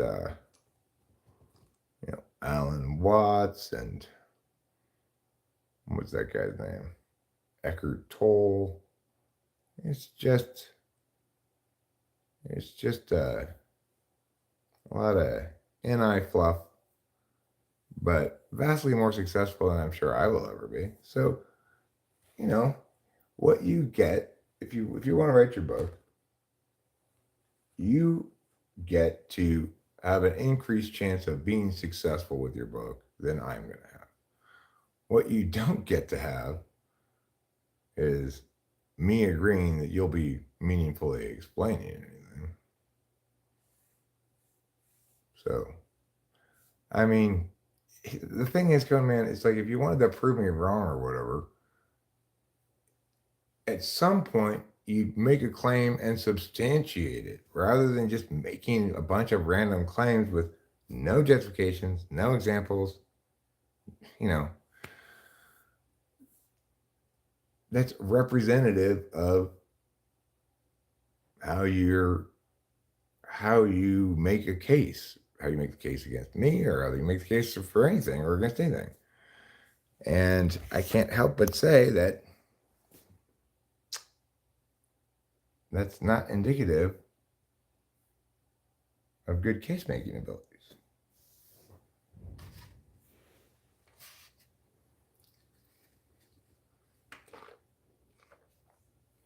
Okay. Soul so fierce, his kindest heart sends a love dart. Why do you care what he thinks? Come on, right? Anyway, you feel desire. Kill me, XD. Typology is actually very complicated, says Money.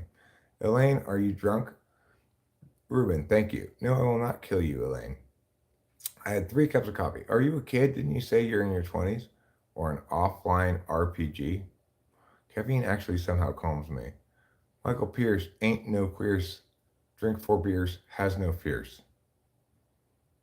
Hmm. That's common in people with ADHD. Have you ever thought people will put the unfair standards they have for themselves on you? Do you think my standards I have for myself are unfair to me? I've been an adult for 4 years now and will grow a beard soon. Well, you may also begin to feel emotional feelings, certain kinds of tingles, and the gradual growing of breasts. If calculus was well taught, on your face, that's weird. Aren't you a chick? She's joking, Hero Lamb. Gosh, doy. Money says it correctly at 1034. Typology is actually very complicated. I don't think it's complicated only because I don't feel it doesn't feel complicated to me, especially because I'm so deeply immersed in it. But I will acknowledge it definitely is rather complicated if you want to understand it in full. NISE exists on an axis which suggests their necessary relationship. What is the correlation between the functions in neurological terms, as posited by Dario Nardi? I don't know. I'm not sure how it works with functions and the brain. So I have no knowledge or experience, nor any particular intuition, nor data to intuit from regarding how function configurations that comprise a person's personality reflect physical differences either dynamically, like Dario Nardi's measuring, or statically, as per this part of your brain is bigger or that part's bigger. I don't know anything about that. I don't have any data to reference, and I have therefore have no meaningful intuition about it. So I simply don't address or consider uh, the physicality of cognitive functions at all because I know what I don't know. What do you call a socially awkward person with a lisp? Authentic. Hilarious, money. Hilarious. Elaine, you should have four. You should have four what beards? 4 beards. Money, that'd be Isaac Brock from Modest Mouse. That's another answer to Money's question. I see. I'm not familiar with that person. NI and SE in Dario correspond to receiving states, basically. Well, NI is receiving and SE is acting upon that receipt.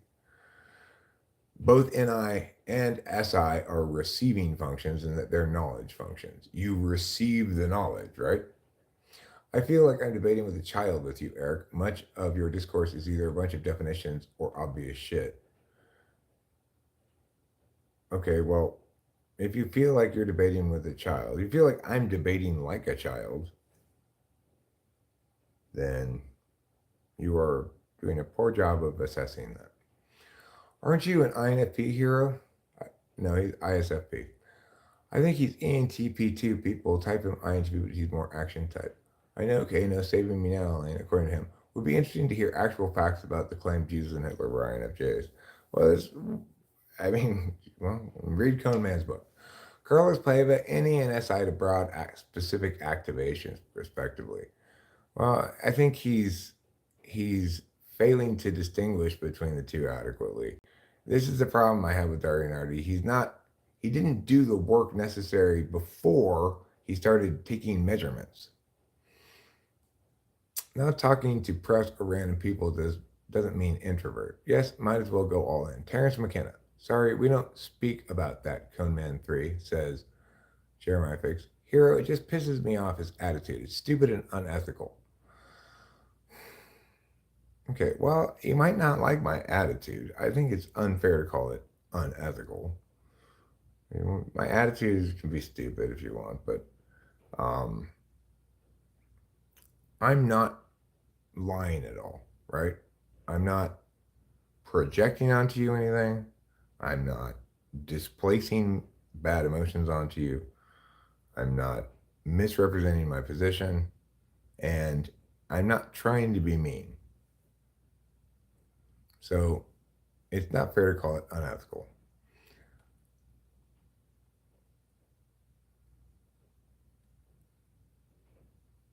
Um, Justin suspects Terrence McKenna is an INTJ.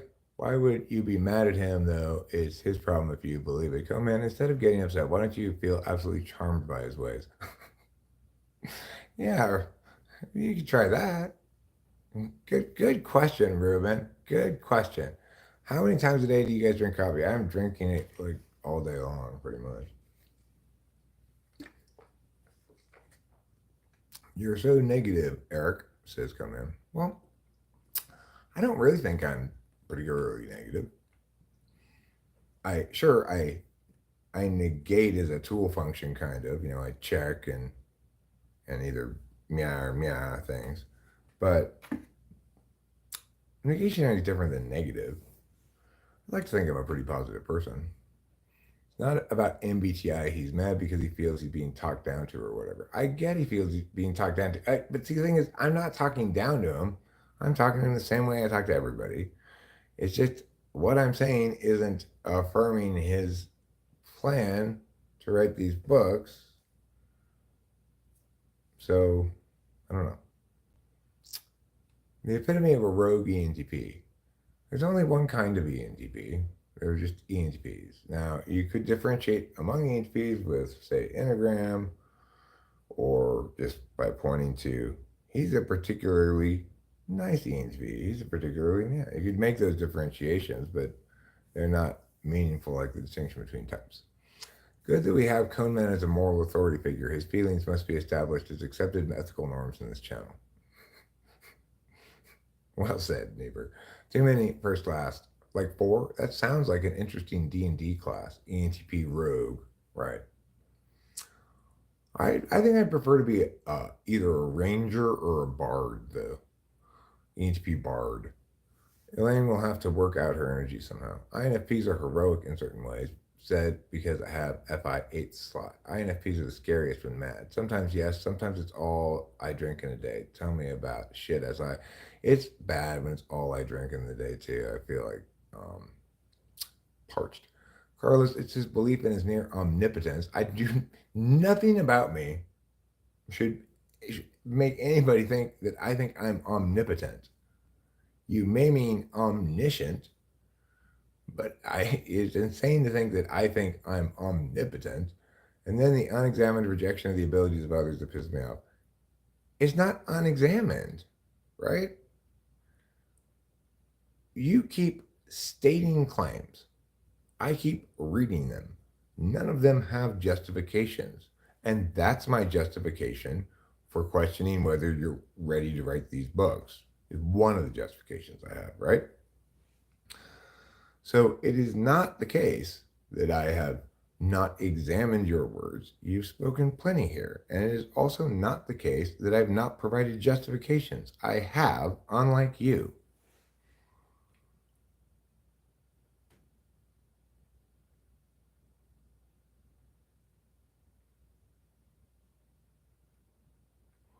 Jesus seems more INFP, speaking in parables and whatnot. Like, lol, I'm excited for your book coming. Me too now at this point. I've got to read it. I speak in metaphors. What type does that make me? Here, I have jokes to make and nothing to contribute to the discussion should do the trick. That's fine, Elaine. That's all we need from you. Thanks, Chris. I have such high hopes for it. I have high hopes for it too. I don't wish you ill at all. I'm not. I'm not spiteful. I'm not your enemy or anything. I'm just voicing my opinion and expressing why I found it a little frustrating to hear these things, given that I understand how robust a craft it is, like how much there is to it.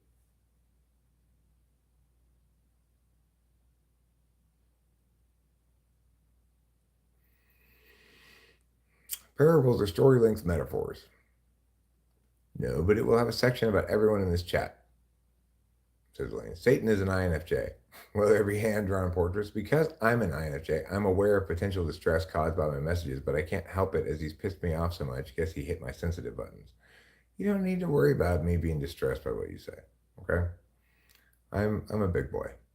I'm an experienced YouTuber. I've live streamed for a long time. I've dealt with actual awful people. You're not a bad person at all, gun man. I think you're a very good person. I have complete faith in that. I don't think you're awful. I don't think you're here to just shit on me or whatever. If I hurt your feelings and you want to shout insults at me, go right ahead. It's not gonna hurt my feelings. Um, and I get it. It's like nobody wants to be dismissed as a legitimate voice on something, right? And that is what I'm doing. I'm dismissing you as a legitimate voice on this. And I get that that puts us at odds with each other. But I certainly wish you well. I would like for you to prove me wrong if you're going to write a book rather than prove me right. But we'll see. If you write it, definitely send me a link. I will purchase the book. I will have it shipped to me. I will read it in full. And I will comment on it fairly and accurately. I hereby promise. Wouldn't faith be more NI? Trust what you cannot experience directly is true. Yeah, I agree. I agree. Faith does seem to link a lot to NI. And lack of faith seems to link a lot to SI, like SI tool, you know. I believe Eric is speaking his truth. I'm not speaking my truth. I'm speaking words that are at least intended to function as objects that other people can evaluate and that validate against external validation metrics. I might be unsuccessful sometimes, but that's at least what I'm attempting to do. I'm attempting to tell the truth, not my truth. And the truth is that there is a distinction between those two things. It is the truth that I am holding a cigarette. It is my truth that I like to smoke it.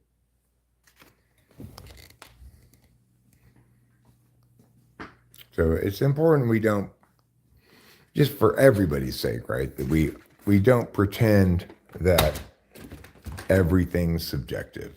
We don't pretend that all statements have equal validity because, after all, someone's saying it and they're a person with their own subjectivities. It's very important we don't go down that road, right?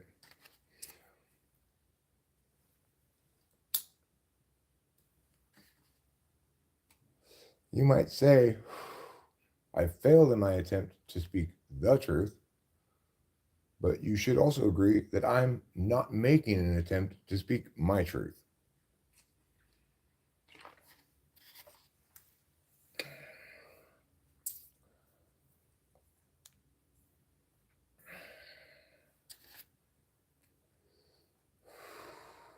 Sometimes I do, like right now, I'm going to start speaking my truth. So, I do have a bit of an agenda for today. I want to go to town. I need to mail this green envelope, and I want to get more gravel. And I was also planning on sweeping off the water from up there in the scoop at the top of the driveway. It's like a gutter. I don't know why they put it there because water just pools up there because there's no gutter on the street, you know, for it to drain into. And I'm even thinking about calling that guy that I hired to paint the wall and see what it would cost for me to have him make some concrete and pour some concrete to make that scoop flat so that water would no longer gather in there. And then the water would just come straight down the driveway into this nice drain right here. I don't have to worry about it flooding or anything. So those are things I need to do today.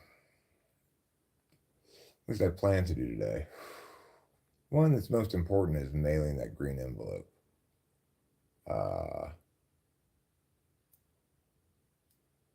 And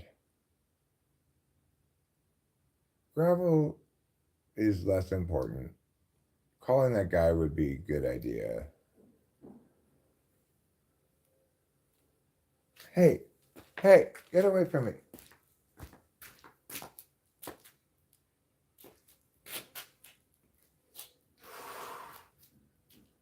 Get away. Go, shoot. Shoot. Shoo away. I don't want you here. Go away.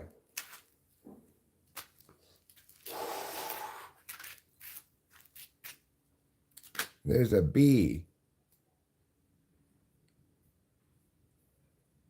Like Eric someday said, faith is an active practice or doing.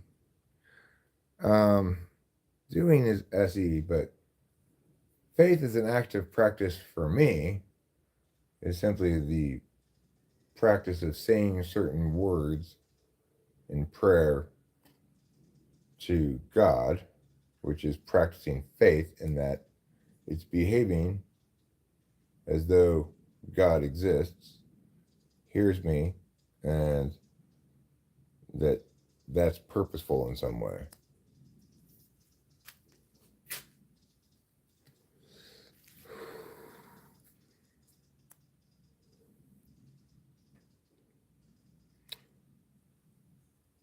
Comment says, on a positive note, I think there is real use in me experiencing Eric only due to the massive communication problems.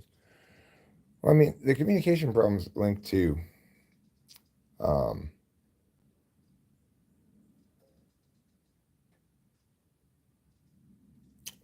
well, it's like if you actually want to be tested by me next week, shoot me, put a day and time here. I'll put it on the calendar, like I said, right?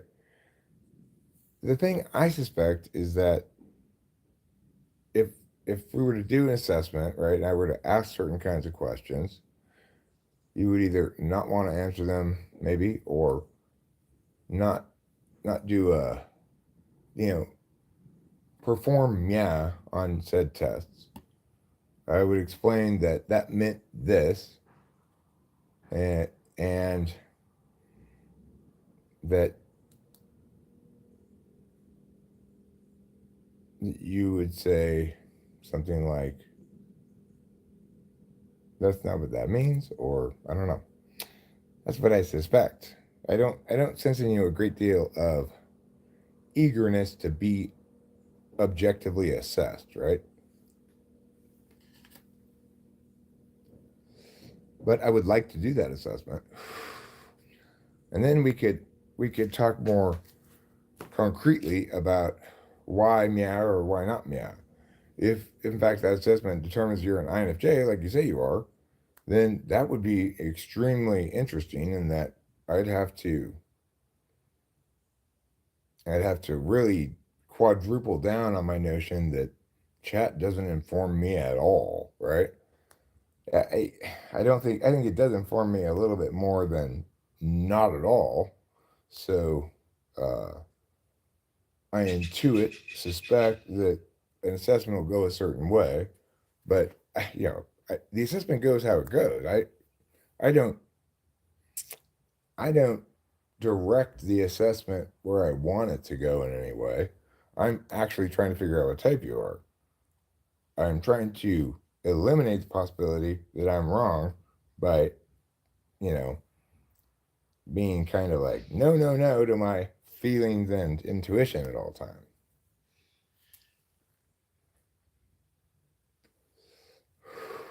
I'm saying no, no, no, no, no to my feelings. What is, what an annoying morning, Law. Missed so much here. What's been happening? Oh, I'm glad you're not saying been an annoying morning around here. That's what I first thought you were saying. I don't I don't want to be annoying. Wasps are aggressive and territorial. So like attacking them just kind of encourages them to fuck you up. But that was a bee. That wasn't a wasp. Hi hi Jair? Zaire? There? Oops, sorry, work is annoying. Yeah, work is annoying. That's just kind of part and parcel of work, I think. Elaine, I want to meet your friends and punch them in the face, says K.E. K.E., that's mean. That is so mean of you. I still listen to Shadow like once a week or so. What's Shadow? It must not be a regular shadow because regular shadows don't make a lot of noise.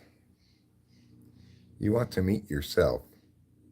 I want to meet myself all night. I want to meet my meat all night. So, it was just like a week ago that for the first time in my life, I noticed and had an opportunity to meet my own genitals. I said, wait a second, what's that dangly thing? And that's when I realized, oh my gosh, I never bothered looking between my legs before because I figured what could be interesting down there, you know? I'd always sat down to go to the bathroom and just been thinking about things, and then, well, I guess all my urine and poop is out of me. I did learn early on the poop came out of my butt because I had to wipe it, but um, I never figured out the penis part. Also, as I've indicated before, when I was in fifth grade, they put me in the wrong sex ed class. I was with the girls. So I spent decades waiting for my period, you know, trying to prevent pregnancy with an IUD at my butt. But finally somebody explained to me, or I figured out really, enough clues finally landed in front of me. I said, you know what? I think I was in the wrong class. Anyway, that's probably why I missed out on all the important lessons about penises that they gave in that class.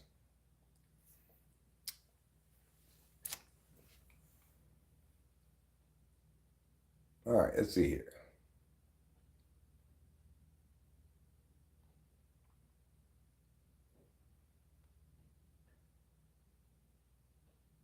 KE says, I love myself. I love KE. I love her with my heart. I love her with my body. I just love her so much. That's called good self-love, KE. You've got good self-love. I say this as I am literally wearing the one BTS hoodie I own. If it dangles. Is Tony Robbins an ESTP? I don't know what type Tony Robbins is. Comment says, often I say things which can be taken several ways. Then you take it one way. It's partly a result of text versus video. I mean, like, I'm going to state again what I've said before. You keep making claims like that, but you never provide any examples or justifications of any sort. So how am I supposed to take that? You know, it's like, okay, well, he's just saying things, but, you know, I can't take anything he says seriously because he's not justifying anything. You've had spoken, you've chatted myriad words, right? But not provided any justifications.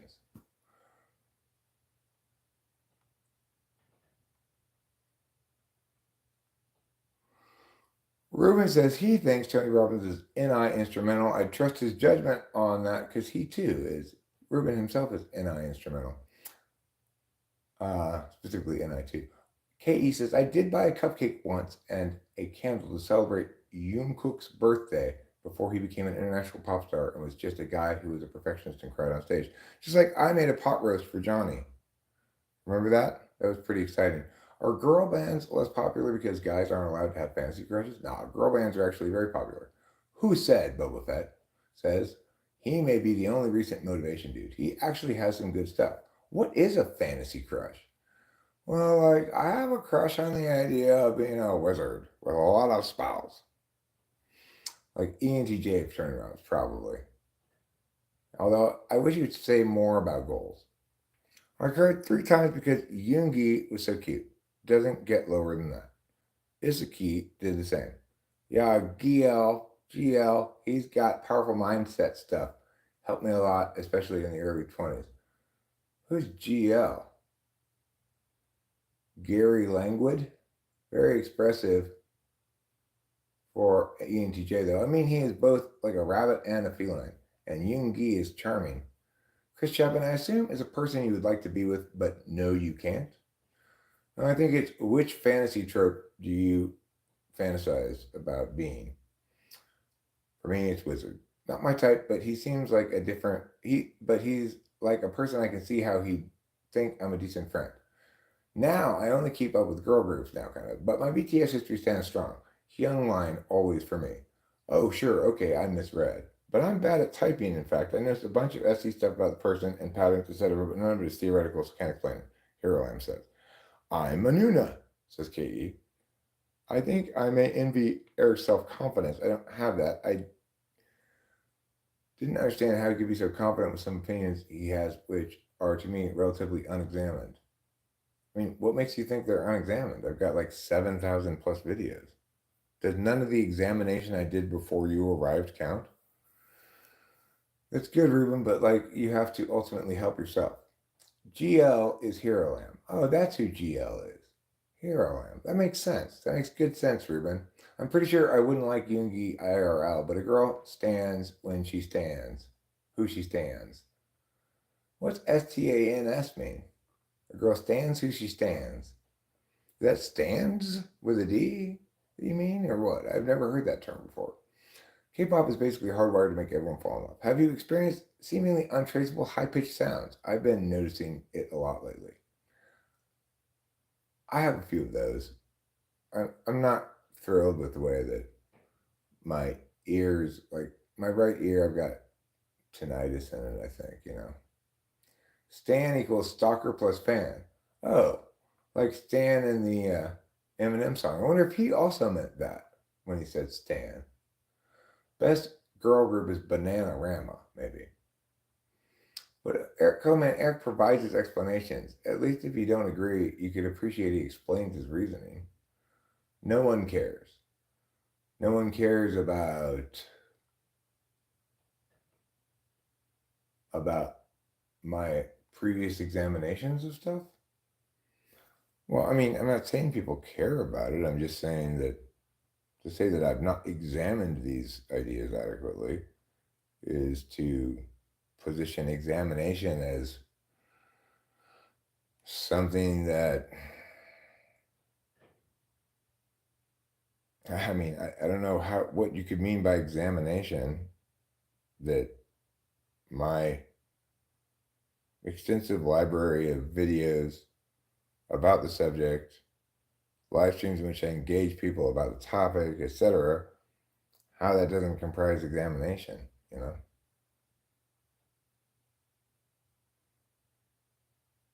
hard to respond to chat after his big monologues. Yep, it's from Eminem song now in general use. Huh, how clever of Eminem. I didn't know that that was what he was thinking. It's true, Con, man, that it can be tough to keep up, right? But you're not behind in responding to what I'm saying. Not like you're responding to something I said a couple of paragraphs ago and I'm unfairly moving past your rebuttals or something. You're not responding to what I'm saying at all. I mean, in other words, you're responding with your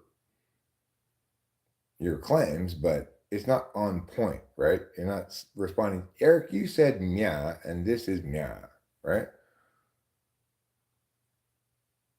It's partly a Dido song. True, Hero Lamb. We should give her credit because that's a pretty great meh in that song, right?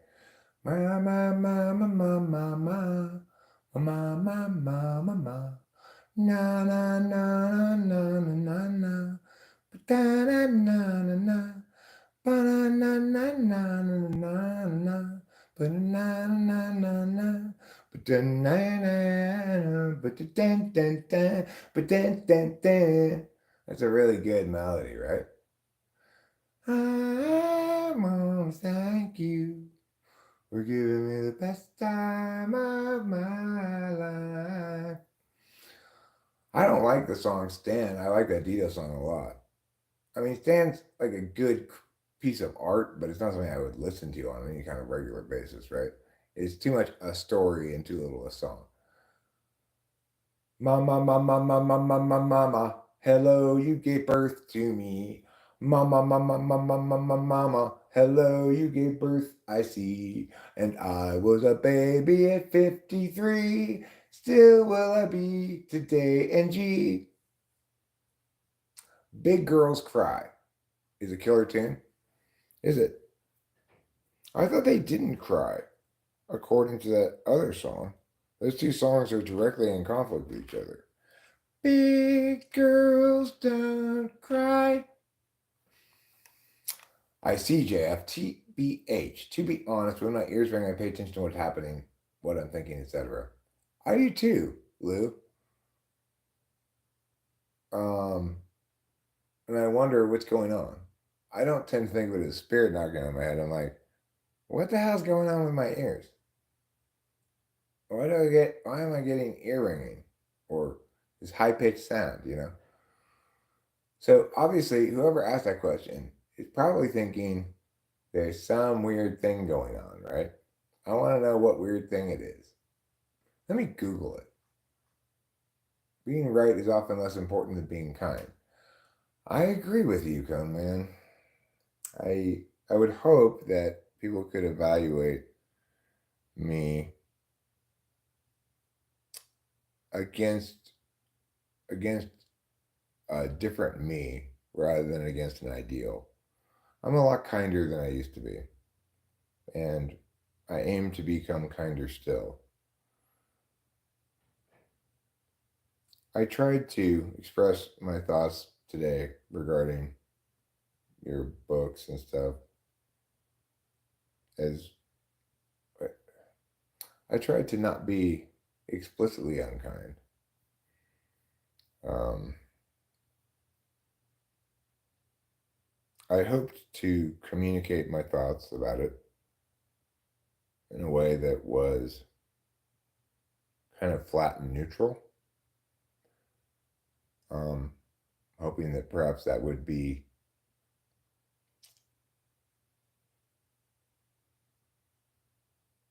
more gentle. I may not have succeeded.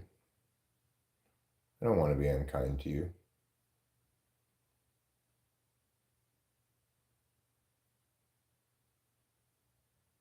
I don't want to be unkind to anybody, you know.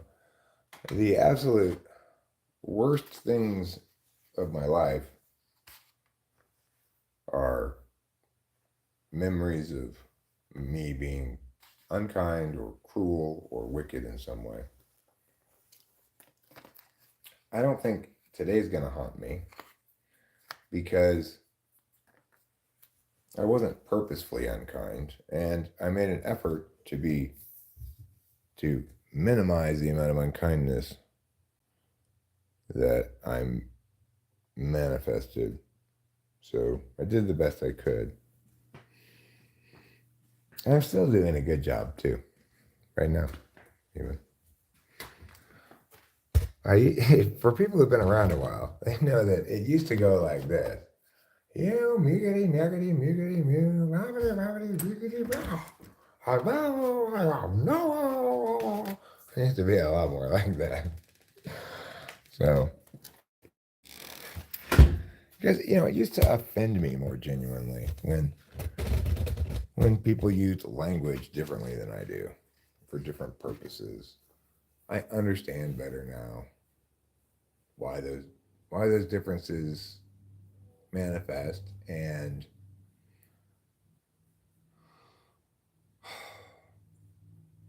I try to provide some kind of a bridge of the gap between my words mean things and another person's words express me.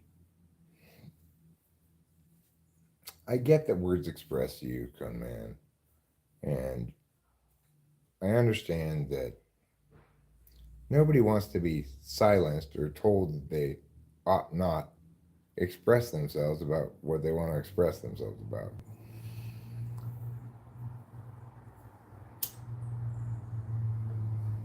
I guess really what I was trying to do here was share with you my feelings you know, because I have a lot of time and intellectual energy invested into something that's between an art and a science. I have a lot invested into making it as much a science as possible.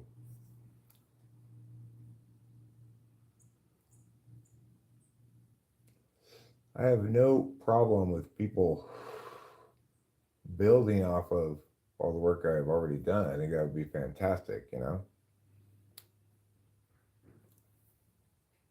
Obviously, I'm going to feel somewhat misunderstood if another person starts talking as though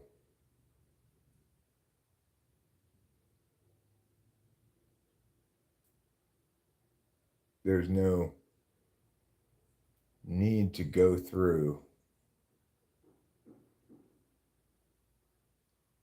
not only no need to go through the rigorous process I've gone through to understand, but that there's no need even to shortcut that by understanding what I'm saying as the distillation of everything I've worked on, right? A core point of what I'm saying is that it's exclusively correct about typology. So naturally, my feelings are going to be such that when somebody comes in and says, no, typology is an open question, you've not meaningfully answered any of those questions. The core idea of type, namely that attentional manners or configurations doesn't change, and the implications therefrom of slots and stuff, that's still an open question, I'm going to feel like annoyed by that, right? Um,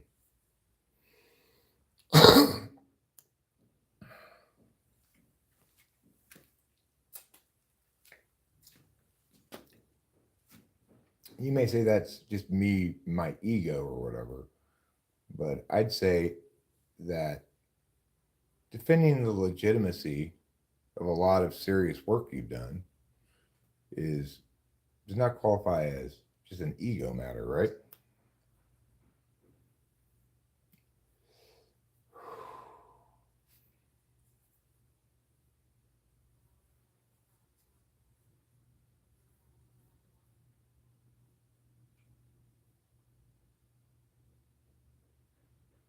And who knows? Maybe you are one of those prodigies, prodigy, prodigies that can just brilliantly intuit a bunch of new, insightful notions that are informative, and you don't need understanding as a prerequisite. Maybe, like, there are people who barely pick up a guitar and immediately start writing genius songs where they can just play like one string, like Violent Femmes guy, right? I mean, I'm not sure he's super genius, but certainly he had a pretty genius album.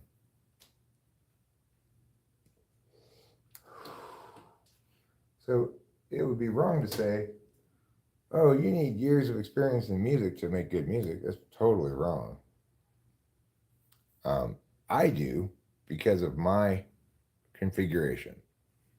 Because I'm not NI conscious, it's taken me many years to get good at music, and I will just continue getting better. I'll never plateau out and start getting worse because of my configuration.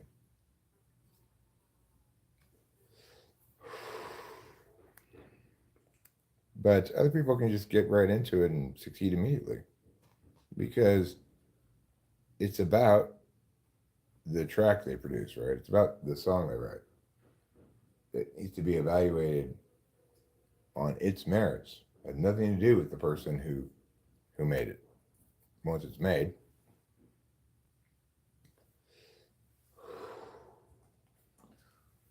Writing's a little different than that, you know?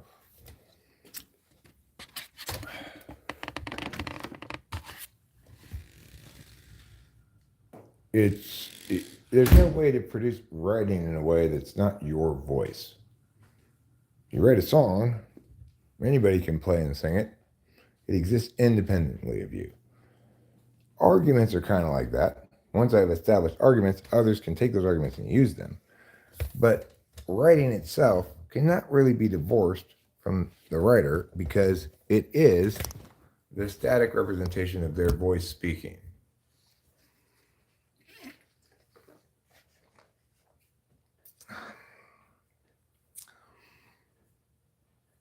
Well, my political opinions, Command 3, are not whatever you think they are, right? It's like I have specific opinions about specific political questions. In other words, I have answers to specific political questions.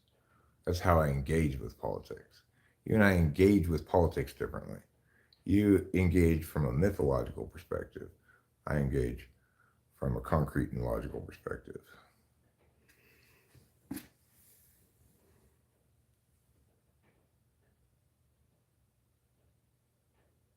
I tried to delegitimize your bodybuilding book in a few posts. I never even heard that you wrote a bodybuilding book. I knew that you were into bodybuilding. And, I think I asked you some questions about it, right? You answered them. I didn't put up any posts. I have no idea what you're talking about. That I don't know what I said that made you feel as though I was delegitimizing your bodybuilding book, but I swear to you, I did not even have any idea until this moment that you had written a bodybuilding book or were writing one or whatever. I'd heard you talk about bodybuilding, but I'd never heard anything about a book. If I did, I have no memory of it whatsoever. And I didn't write any posts, so I don't know what you're talking about. Eric, do you think the US should invade Canada? No, I do not. There's an answer to a specific political question. Would you like me to explain why? I could, but I think we can broadly agree that I don't need to produce a spirited defense of not invading Canada. You missed what he said earlier, which is the most important part, Eric. I did?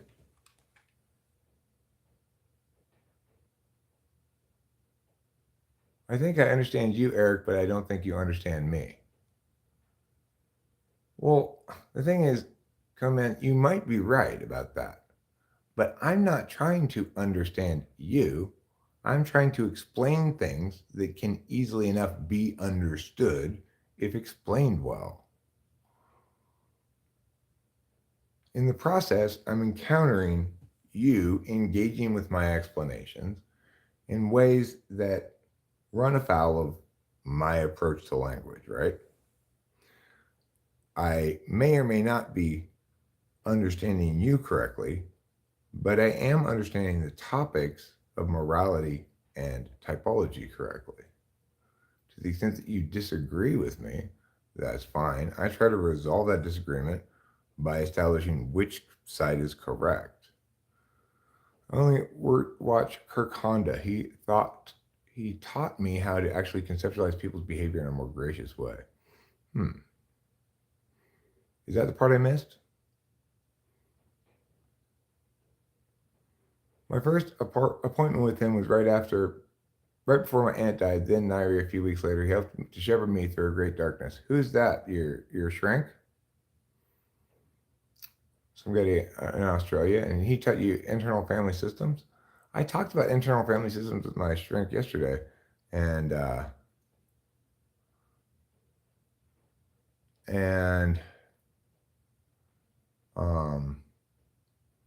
he knew all about it.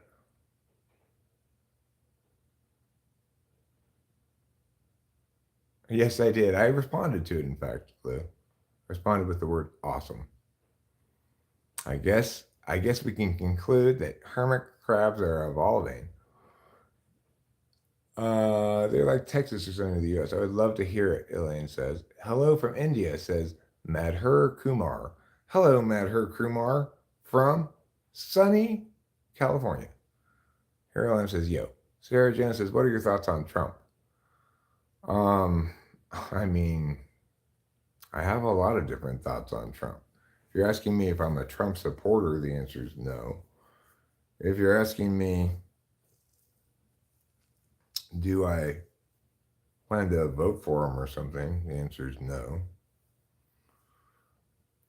If you're asking me, who would I prefer, Trump or Biden? I think the answer is actually Trump, believe it or not. I mean, I strongly dislike the man for his horrible relationship with language, but, you know, it's on the internet somewhere. Eric actually asked me the same question once. Which question is that?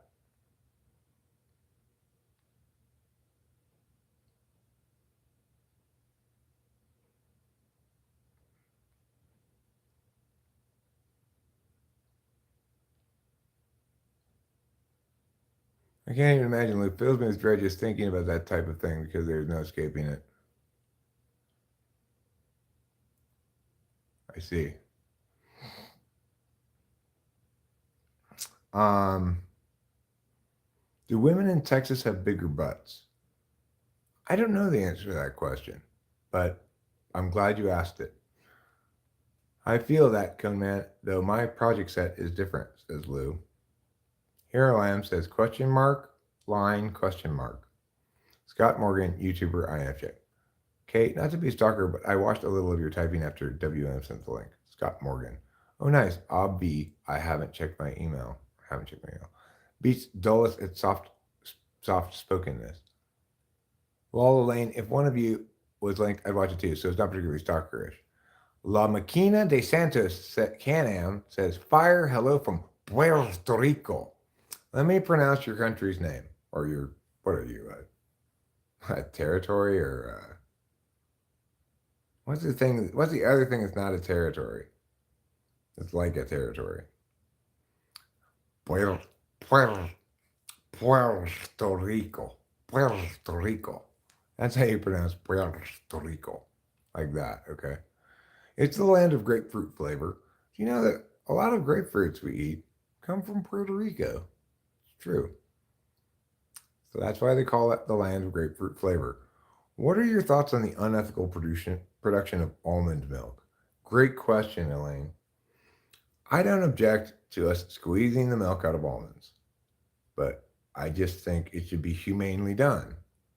Quick and quick and painless, as painless as possible. Yeah, the almond's going to get smashed to death. But in the current approach, they have a very slow press that takes 8 hours to squeeze the milk out of one almond. And the almond is screaming the whole time. So I'm opposed to that. Why Trump over Biden? Well, I don't believe that Biden is mentally sound. I don't think that I think he has dementia. And I don't think we should have a president with dementia. I don't think Trump has dementia. I do think that he's the best possible, most generous name of him is an entirely loose cannon. Commonwealths? No, we don't have commonwealths. We have territories, and there's something else. Puerto Rico is not a territory, it's a, yeah. I guess I could Google it. Maybe it is a territory. I don't know. Almond milk is great. I'm half lactose intolerant and half lactose dependent. Almond milk goes down as a treat, but it causes you to vomit blood. Are there still people doubting that Trump is at least better than Biden? I mean, sure, if somebody hates Trump enough, they'll say anybody but, right? They are both way too old to hold office. I agree with you. I don't really think either of them is entirely. I mean, the mind of neither of them is the mind I want in the Oval Office, but I don't believe Trump is suffering from dementia. So, you know.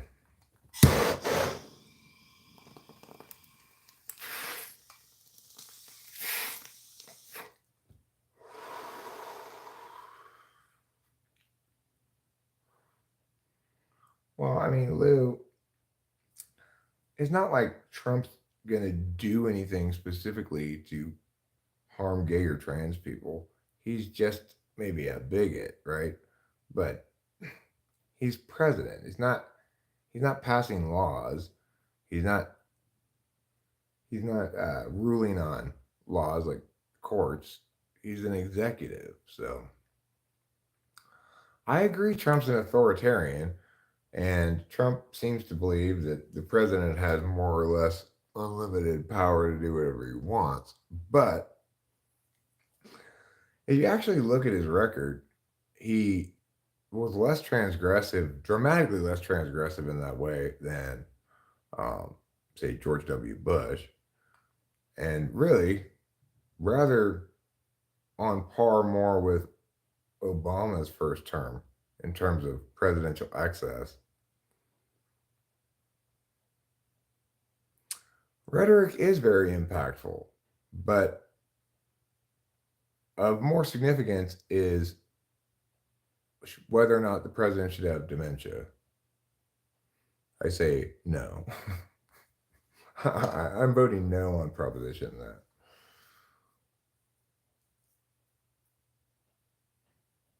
Is expressing facts surplus FI? I don't think so. KE. Dave Rubin is a fan. Except talk about them like they're subhuman. Check his latest, talk about it, then come back and tell me it's not dangerous. I'm not saying it's not dangerous. I'm not saying Trump's not dangerous. Um, and I'm not saying words don't matter. One of the reasons I hate Trump so much is he doesn't believe that he should have to justify himself. He doesn't even want to engage rhetorically with the country except through tweets.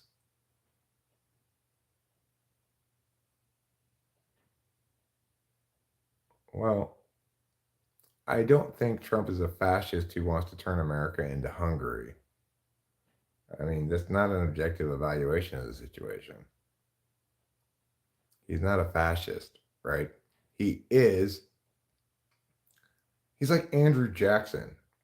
He's very much like Andrew Jackson. And Andrew Jackson was one of our worst presidents ever. I will say this: Trump never did anything in his first term remotely as bad as Andrew Jackson did.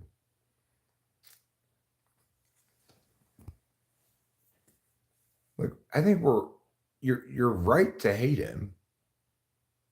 You're wrong to to not objectively evaluate it.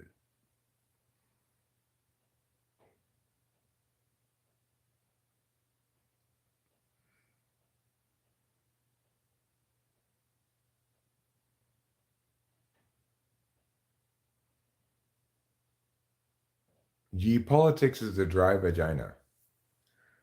Well, dry vaginas are still perfectly fine vaginas. They're just not ready to be humped. Okay, well, I will agree that the worst thing that Trump did throughout his entire presidency was not facilitate, and in fact, perhaps interfere with, to some extent, the peaceful transition of power. But what Obama did was basically put us on path towards national bankruptcy at the hand of healthcare costs, which is at the expense of the Constitution and people's rights. Trying to position a penalty for not getting health insurance as constitutional, as a mandate from the government to every individual citizen of the United States, is an appalling constitutional overreach.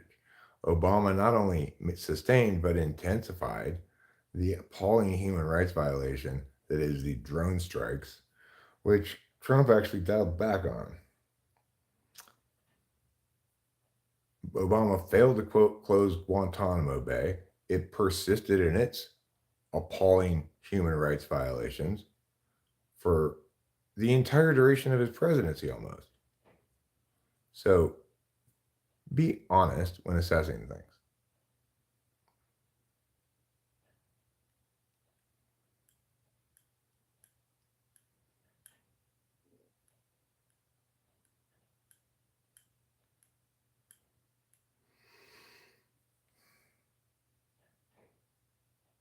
You don't hate Trump, Lou? I mean, he seems to hate you, according to you. He hates me, obviously, because I'm one of the people who says you should justify things. I think we can all agree, though, that Ukraine waited until Trump was out. I mean, that Russia waited until Trump was out of office to invade Ukraine, right? Trump's a sucker for Israel. Well, look, obviously, certain things have to be prioritized and other things deprioritized. It's horrible what Israel's doing to the Palestinians, but that is not something we should prioritize because that nonsense has been going on since 1948 or whatever. And presidents have tried many times in the past to attain some sort of peace in the Middle East solution, right? And it's persistently proved to be a waste of time as both camps are fully entrenched. So let's wash our hands of that shit and not worry about being pro or anti Israel. Just acknowledge they're going to do their shit and we've got other things to worry about. So fuck it. We'll stay out of that one.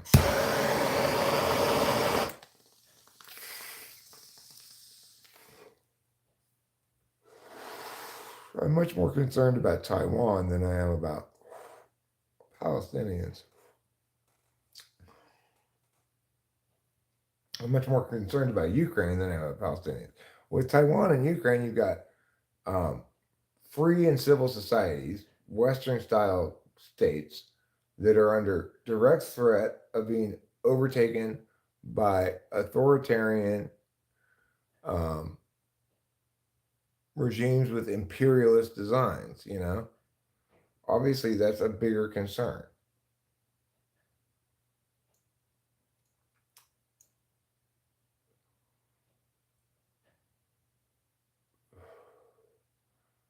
Well, I mean, if you think he's those things, you should hate him. I hate him. All good, clear thinking people should hate him.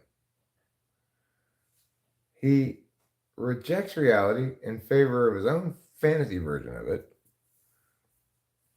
He thinks he should be president, even though he clearly only represents his base and doesn't think that anybody else in the country is worth treating as American citizens with an equal claim to legitimacy as he and his followers, you know.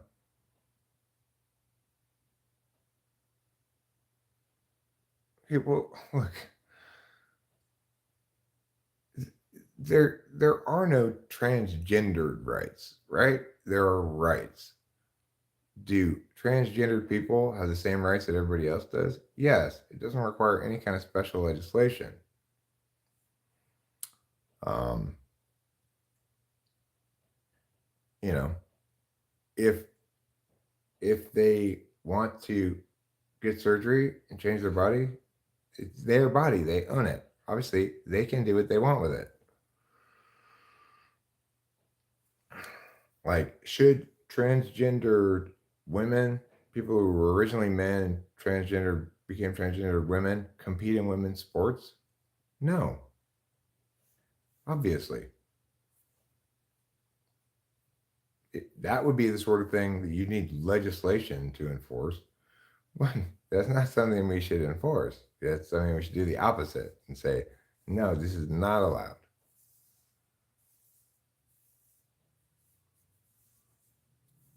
Okay, well, if trans people don't have the same access to care, what do you mean? Like, do you mean something like they can't visit their trans partner in the hospital, or do you mean they can't go to the hospital?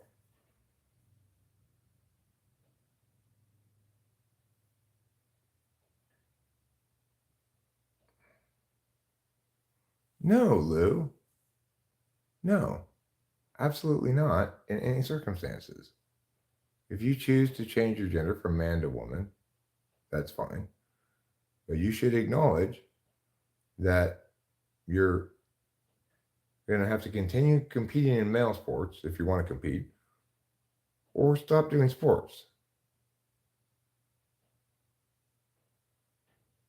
The fact that you've changed your body, introduced hormones, and identify as a woman does not change the fact that you have a Y chromosome and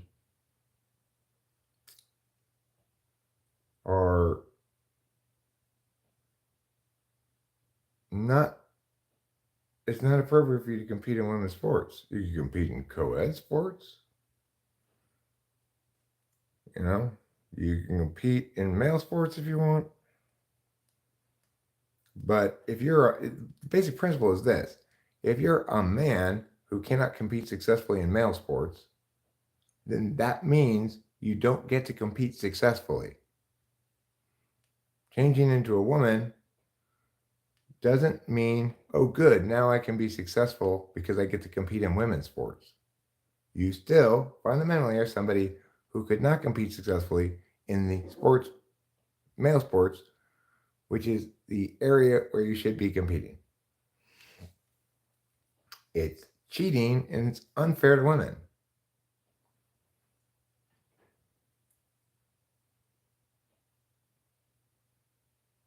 Well, it shouldn't be an issue at all, right?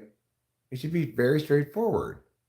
Like, okay, this person has chosen to identify as a woman and has even had surgery or whatever. But we all acknowledge that for the purpose of sports, they're still biologically male. There shouldn't be any question about it at all. It's like absolutely cut and dry obvious.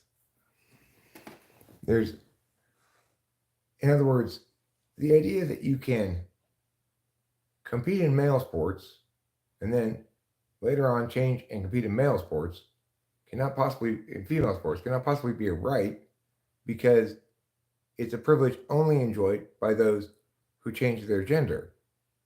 I will never enjoy the privilege of competing in women's sports. I was born a man. They were born a man, male. Rights are universal. So everybody has the universal right to compete in sports, let's say, in either male or female sports, not in both.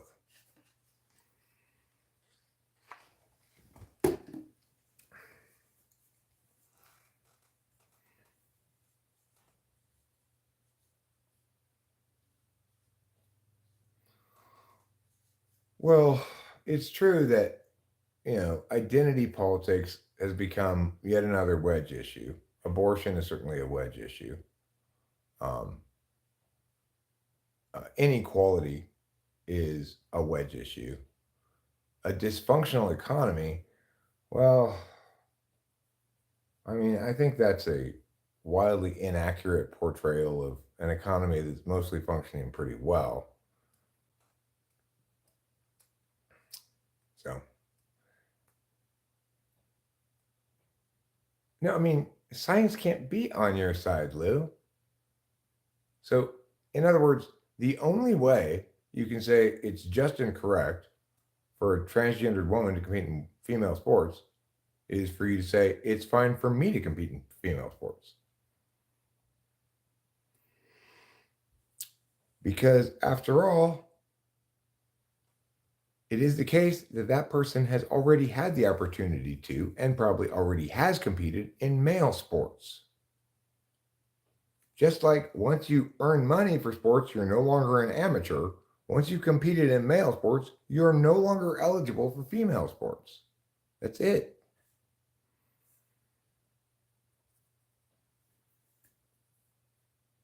I mean, I think it's crazy that anybody would want to do that, right? Like, I'm going to become a woman and then beat people who were born women in sports where men consistently perform better than women for a variety of reasons. And my only claim to possibly say this is just is that I've altered myself in ways that make me inherently less better than women are because of my gender. It's complete garbage. Absolutely complete garbage. There's no way you can justify that, right? It's not like, well, look, I've got these studies that show that transgendered women sufficiently reduce their gender advantage such that it's not unfair. Sorry, they can only change so much about themselves. The reason we have women's and men's sports in certain sports separated is because there's too much of a natural advantage enjoyed by men in at least some aspect of that sport. So, take for example golf. Men hit from a tee that's further back. A person's arms, body swing, etc., are not a part of you that you get changed when you change from a man to a woman, right? So let's say I were to change to a woman right now. I'd still be 6'5". Now I can go compete in women's basketball. All of a sudden, I'm one of the very tallest people on the court.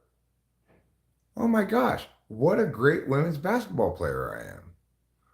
Obviously, Lou,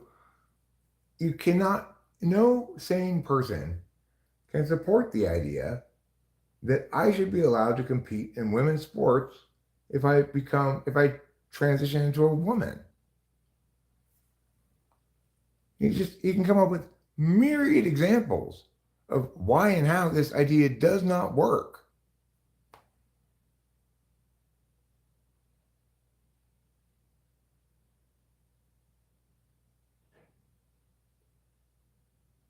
No, tall cis women should be allowed to play, right? Because they're anomalies within their gender. It's not very unusual for a man to be 6'5", and it's very unusual for a woman to be 6'5". So I don't enjoy that much of a height advantage playing basketball against men.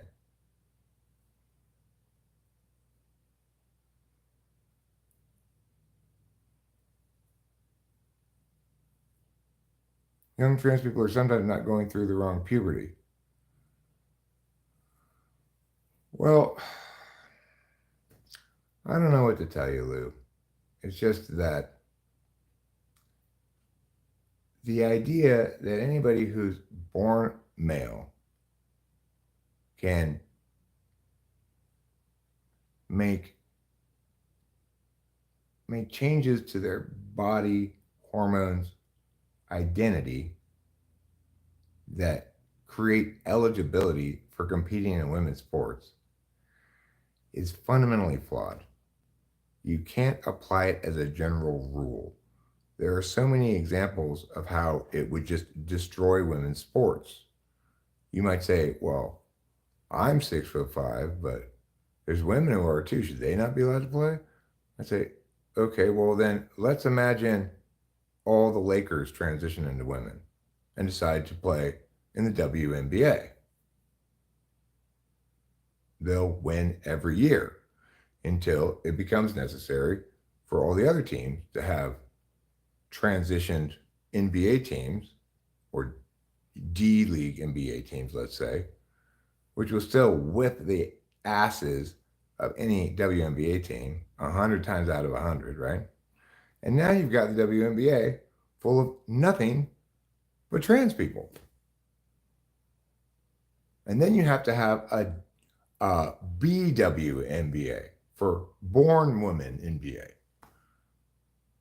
So because we cannot apply it as a rule without obvious competition, fairness, destroying outcomes, then we can't apply it at all. That's just how it works.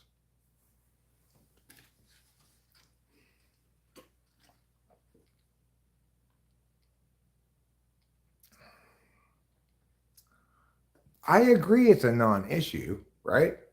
The only reason it came up at all is because I was talking about legislation, right? Federal legislation. What kind of federal legislation can we imagine that that it impacts trans rights. I pointed out that rights are rights, and they're not possessed by trans people or regular people, they're possessed by people.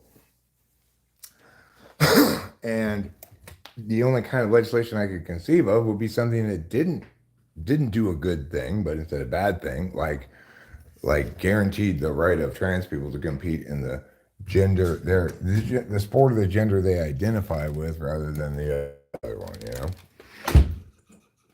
It's like if that's the case, then why can't I compete in sports just by identifying as a woman? Why do I even have to have any surgery? I'm choosing to identify as a woman today because I'm not really good enough to play against those guys. So, can I play with you chicks? Ah, dunked on you again, bitch. Pow. You and your titties and vaginas, take that, motherfuckers. It's ridiculous, obviously.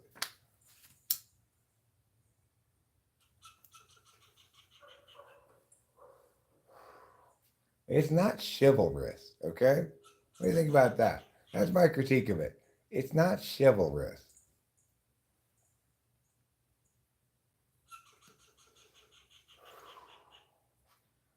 Let's all enjoy a little bit more chivalry in our lives.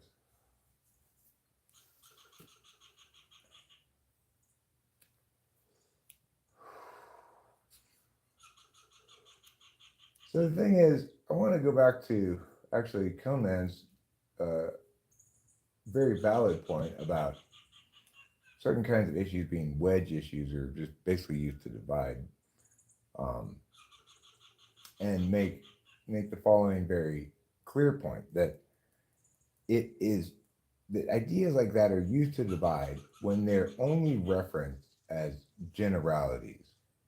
Like the problem is, um, like somebody who's a hateful person might say, the problem is the trans agenda, right? Or somebody who's very very in favor of abortion, or let's say somebody who's very opposed to abortion might say, uh, it's the baby murder problem, you know. So those kind of generalities. I mean, abortion is a little bit different because abortion is actually a specific issue. Uh, but I agree that it's used similarly as a means of appealing to a base, dividing that base from the other base, and creating a black and white, good guy, bad guy divide that attracts people who engage in simplistic ways, right? In this instance, though, I'm doing nothing of the sort. I'm not engaging in the issue of trans rights as a divisive issue. I'm resolving all the questions regarding it. So, rights are defined a certain way. Everybody has rights. If not everybody has it, then it's not a right. Then it's a privilege. That's the distinction, right? So, first, I made a meaningful and important distinction that clarifies what we should all think about the idea of trans rights. And then I addressed something very specific, namely the idea of transgendered individuals competing in the gender sport of their choice rather than of their birth. And I explained why that would be a privilege, not a right, and why that is a bad idea to afford that privilege because it doesn't generalize as a rule. And I gave good examples to why it didn't generalize as a rule.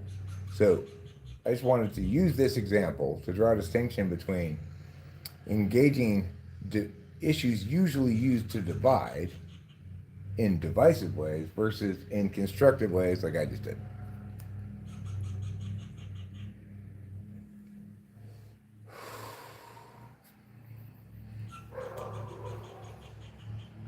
I agree with Lou as well that it's a non-issue. We do not have the scenario that I described, where you've got, D League NBA teams all transitioning into women so they can kick ass in the WNBA.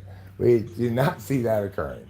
I absolutely concede that reality, but I return to the fact that we make the determination about what's due regarding it by way of which rules we can generalize and how we can generalize them and stuff like that.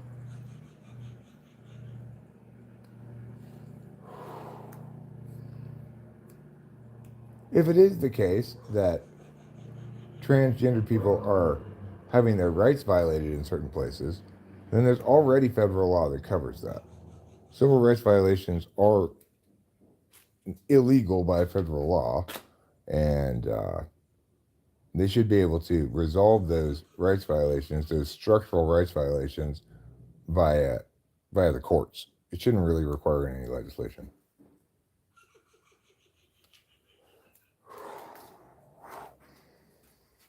So, the president doesn't really have anything to do with it. I mean, the DOJ does, potentially. So, in that regard, you could, yeah, that would be your best argument, is to say you don't want Trump because he's going to use the DOJ badly to to produce bad case law, or at least attempt to produce bad case law on this matter. That would be your strongest argument, I think.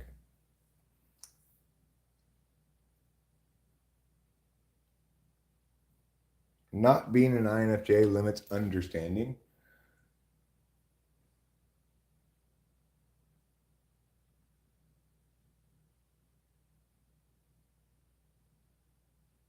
Do you hate babies more than women's rights? Well, that's why I'm in favor of making voluntary abortions illegal and requiring random mandatory abortions. That way, nobody gets what they want. Very important that nobody gets what they want.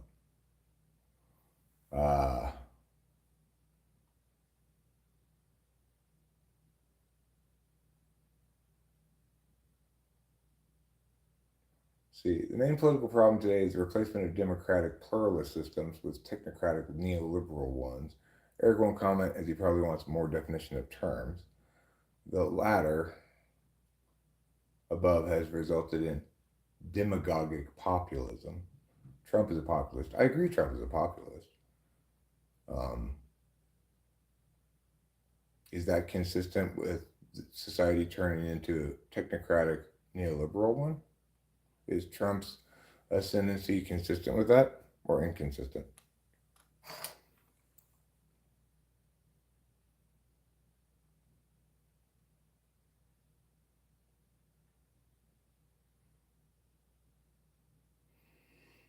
Case by case, sport by sport is way more nuanced than you were indicating. Well, then, if it is way more nuanced and it needs to be determined that way, then it's certainly not subject to legislation. Because legislation can't be, it can't do that interface kind of work you're talking about. The technocracy allowed dominance of political, economic, and cultural spheres, and this creates a highly divided society. So prior to the technocracy, we didn't have dominant political, economic, and cultural spheres. This is the main problem today. A minority are locked out of having a say about how they are governed. Well, increasingly more people are governed by fewer, like smaller representation, sort of. But you seem to think that this is new in some way, like that human history used to be filled with free and civil societies that are more free and civil than our current societies. I'm not sure where you're getting that notion from.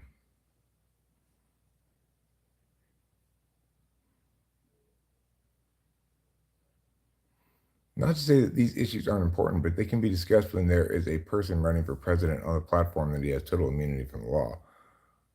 Sure, I'm not sure that's officially his platform, but I would like to have a conversation with you about this sometime, Eric, voice to voice. Not now, though, as I'm working. Okay, no problem. I don't think we necessarily agree. I mean, I don't think we necessarily disagree. I think um, I'd end up agreeing that there are some circumstances in which it it won't hurt to allow certain transgendered individuals to compete in a given sport.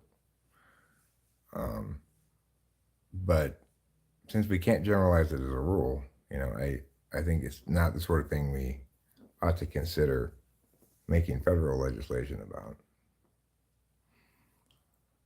So Kunman says society mainly works for the managerial professional overclass. Society works for? I mean, I'm not sure you know what you're meaning exactly. I think you've got an intuitive sense that there is agency in broad movements in society. You're not really understanding the way that you're drawing circles around things, and um, I don't know. I get that you understand things holistically, and that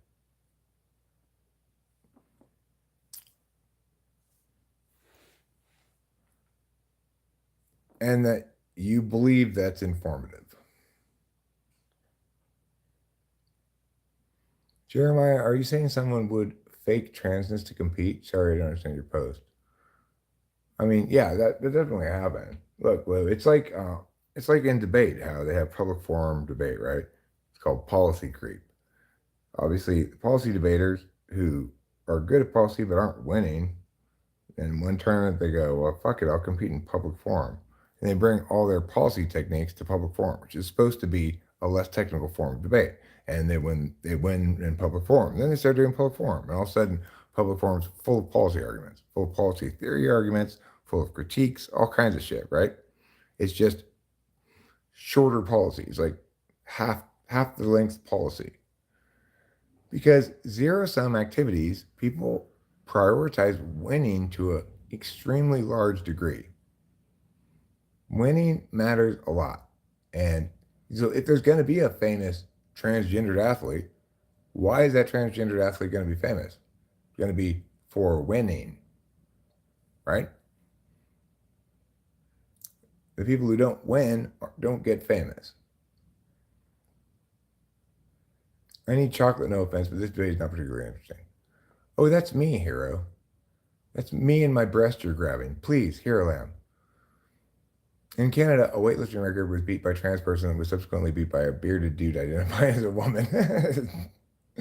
My book will mostly be understood by INFJs. Well, uh, INFJs are good at understanding, it's true, but it's also the case that, generally speaking, INFJs are going to communicate in ways that resonate pretty universally. One case, all this for one case, okay. Two, actually. Well, I mean, look, the fact is, it proves the general rule that because zero sum competition makes it such that to win, everyone else has to lose, that you make an effort to position yourself to win, and that could mean I'm going to compete in this tournament where the competition is weaker. Like, let's say I'm a tennis player. I can't seem to succeed at the majors, but at um, Joe's local PGA Tour event where all the big people sat out, I was able to get to second place. So I'm going to aim to hit all those tournaments, right? And maybe I'll skip the majors because I know I'm not quite there yet or whatever. And I want to win. I don't want to go get knocked out in the first round. Same principle applies. Yes, and I am suspicious that incidents will discredit those whose body is actually comparable to the sex they would be likely to be seen in. The rest of humans can't tune into that frequency. S63, and I don't even follow this. I don't know what anybody's talking about anymore. They communicate like whales. Well, now, Leigh Thomas isn't even in the top 10 as a rating, I don't think. Yes, not being an INFJ limits understanding, in my opinion. But does it also limit one's ability to communicate in ways that others understand? Donald Trump is using the sadness and anger of the American people gain power and promote fascism.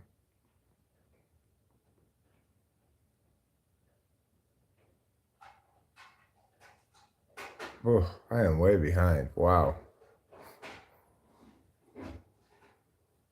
I can't make that logical for Eric. Doesn't make it wrong or incorrect, though. I mean, I've asked multiple questions here of you. Scrolling down to the bottom here. The best solution, in my opinion, is to move back towards democratic pluralism. And what do you think the move back in? So you say you're in favor of Trump? Would you call it? You called him a populist? Is that not? Is that not consistent with democratic pluralism? That the most popular person? I hear one more long politically themed word used in a pseudo-intellectual context. I will combust. We've gone backwards since about 1980, in my opinion. Well, in my opinion, we have gone backwards in some areas since 2000, 2001. But prior to that, on January 20th, 2025, Donald Trump is elected president. Hey, plans to declare martial law. This is not speculation, but something he has said on numerous occasions. Well, obviously, I would rather not have Trump as president. You know, maybe I wouldn't be hugely disappointed if Biden were elected. Like,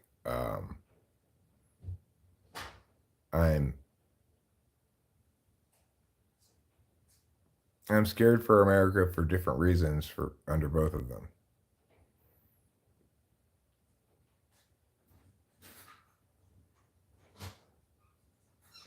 I understand politics also from individual perspectives. I'm not arguing from a theoretical idealist position. I'm arguing for going back to a better system which worked far better. So, I mean, the thing is, what change would you make then to work towards that system that worked better? I totally agree with you on that, Eric. It just seems like common sense. And the present will take us back to the past. Okay, that is poor logic. Let's go in there. The past got us to the present is poor logic. Oh, saying nothing is poor logic. I think we should. Oh, this is a busy day today. Jeez, I feel like a real YouTuber or something with all this activity around here. Isn't Elon Musk making some kind of bunker city? I did steal Dallas's carpet. I got there before he ever got back to it. I just dug it up. It was right where he said it was. He didn't even, he was so trusting. He revealed too many details about its location. So, Lemmy and Lynx the Angels says, with a black widow spider on your wall. Do I have a black widow spider on my wall? I don't think so.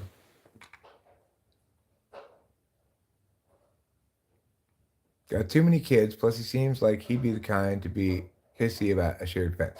Strong government with Biden, big no. But yeah, European politicians are clowns. Knocks on door in the middle of the night. Have you heard about democratic pluralism in geocentric context? I think Trump will win the next one if he's allowed to run. Well, I think it depends on. I guess Biden would be running against him. I don't know. We need to take the big money out of politics. Too much conflict of interest and outright corruption. So, are you advocating in favor of legislation that caps political donations at a certain amount, or what? Any president is just a visitor. The actual government is Congress. Okay. So you mean military industrial complex deep state mudbirds? Congress can't do anything, says Carlos Paiva. Neurotoxic venom, be wary of the Black Widow. How is that Biden's fault? How is what Biden's fault?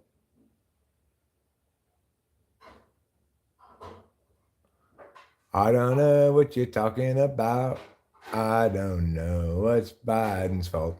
It's Biden's fault that is Biden's fault. Biden's fault. Politicians should have no business interest or donations. So nobody who owns a business should be allowed to run for office. And okay, so you want an advertising free campaign. I'm not necessarily opposed to that, you know. It's like if the only, but then you're just leaving it entirely in the hands of the networks, right? You're saying the media covers the candidates. I mean, this is already the case. The media covers candidates it wants to cover, and and those are the only candidates that have any real legitimacy or possibility of doing anything. So, I mean, there are ways that we could legislate the election process to make it a more level playing field. I wouldn't necessarily be opposed to those.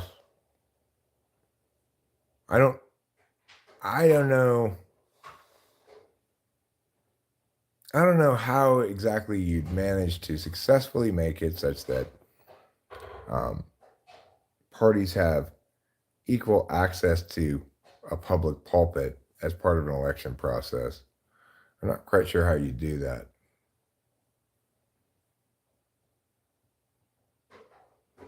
Problem is, all your stations in the U.S. are commercial.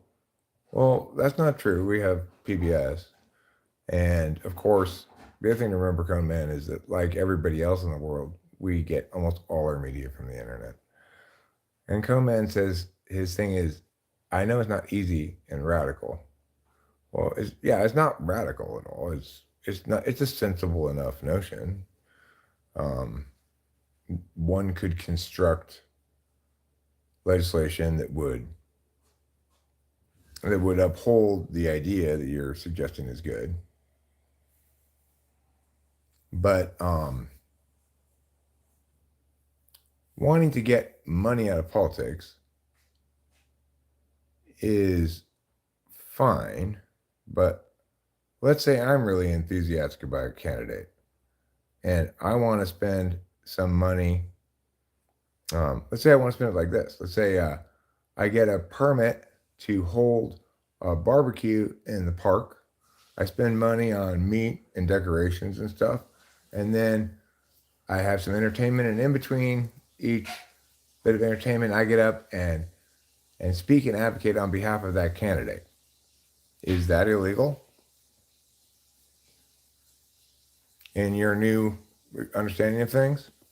Because I've just spent money expressing my earnest political perspective in hopes of persuading my fellow citizens. So, would you get rid of that money in politics?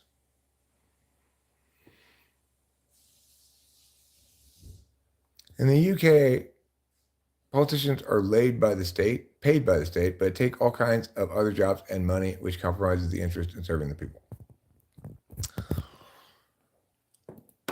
Well,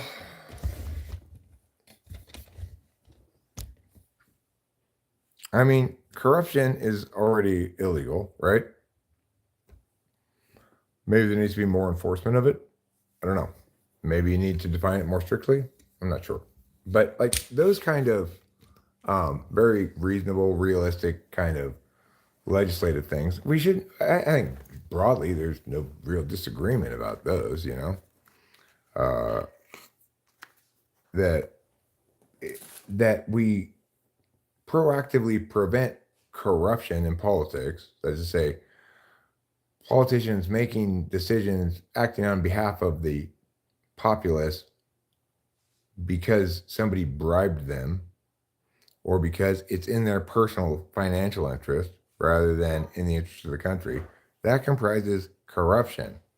It's already illegal, at least in the US, but um, maybe in England they need to enforce it more. I don't know. I think the problem is you're assuming that, let's say somebody's wealthy, and the reason they're wealthy is because they have a lot of investments and they've done well with their investments or something. And then they become a politician. You're assuming that everybody who has financial interest, this is my guess, you can correct me if you want, everybody who has financial interest is going to be influenced by those financial interests in making decisions for the public, right? But most decisions for the public aren't going to link to any of your financial interests.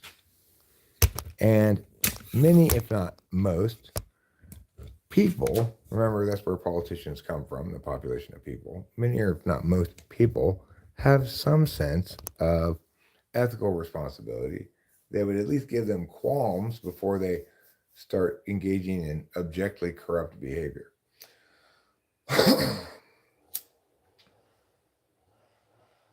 So it's important we don't let the fact that we know something's possible and can see how the motivational mechanics of it work, like, well, he's money, and the general rule that people are motivated by money. It's important we not overreach with those understandings to assume that everybody who has financial interests is corrupt. When you say get money out of politics, I think what you really mean is you want to see various parties not use politics to further their own interests. And I don't think anybody would disagree with that, right? But intuiting that that would be a preferable state of affairs, um,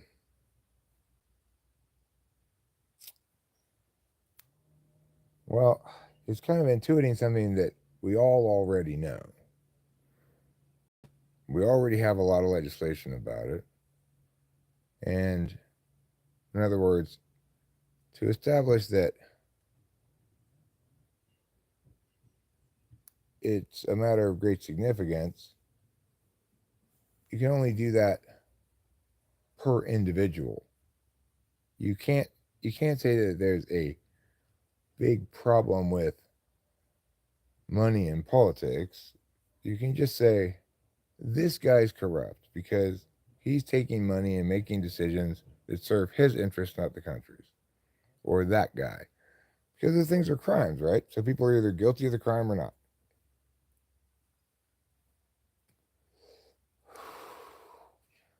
Is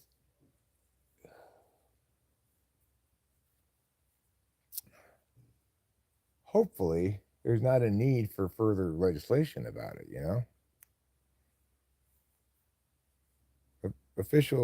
Government officials taking bribes has always been illegal, like throughout all of human history. It's just only sometimes enforced. In some cultures, maybe it wasn't, but there's always it's always been a problem. Governments of all sorts have always had to deal with corrupt officials, and those corrupt officials might be corrupt because they are taking bribes to not enforce the rules against some people, or it might be corrupt because they're, like, say, collecting more taxes than they're supposed to so they can skim the extra for themselves. Things like that. Those kind of corrupt officials have plagued governments for all of human history.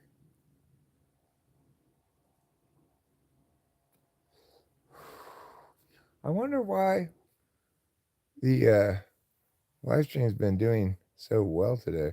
There's been at times there's been 20 people here, even there's 15 right now. I guess it's because of the high quality of the content. What with me saying things and reading chats and stuff, whew, it is just non-stop excitement around here. Explosions and car chases ain't got nothing on me.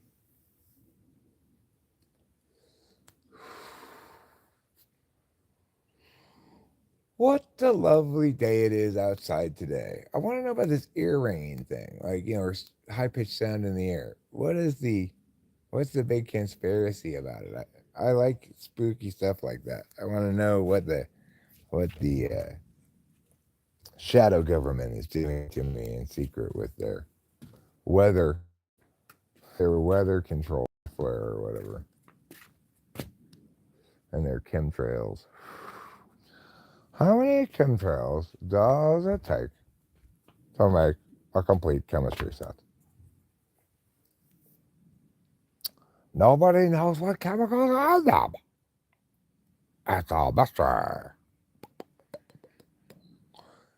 It's the result of technocratic neoliberalism, which boils down to a disconnect in society and poor democracy. I see. Something's become disconnected. So, how would you like to see that connection reestablished? By taking money out of politics? I mean, we're having an authentic conversation about politics here. One of us is even correct. And you'll note that there's no government official or whatever preventing us from expressing our thoughts on the matter. There's nobody preventing you from learning from me. Nobody but yourself.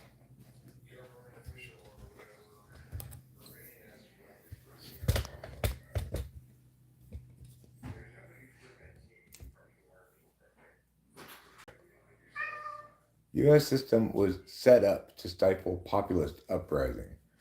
Actually, it was set up to balance populism and aristocratic tendencies. Um, and then the federal system was generally set up to balance uh, population as a factor in influencing the federal setup versus state, right? So every state has two senators because each state wants to have an equal say at some level of the legislative process. To That's why the Senate is predominantly a deliberative body designed to slow and prevent things from becoming law rather than to validate it, really, you know? Anyway, this is how one actually discusses things in meaningful ways rather than Cone Man's was set up to stifle populist uprising. You know, I don't know what to say about you. The U.S. has always had a fear of insurrection and why many live guns for fear of government overreach. I mean, many have guns. Well, many do have guns, perhaps that link to a fear of government overreach. But the fact that our country has so many guns in it, and so many people of all walks of life own guns, suggests to me, in fact, that um, you've got a free and civil society of equals. You know, the thing is, it's always easy to catastrophize. You know, to first like understand intuitively certain realities of the present as indicative of trends, and then to catastrophize those trends, see them, extrapolate them, and see them as leading to some sort of dystopian future. And that's probably, I guess, more emotionally satisfying than a more kind of like adult way of dealing with politics, but it's not helpful. Do you know around World War II there was nearly a political coup? Well, I don't think that the U.S. is immune to a coup. I'm not sure what your point is.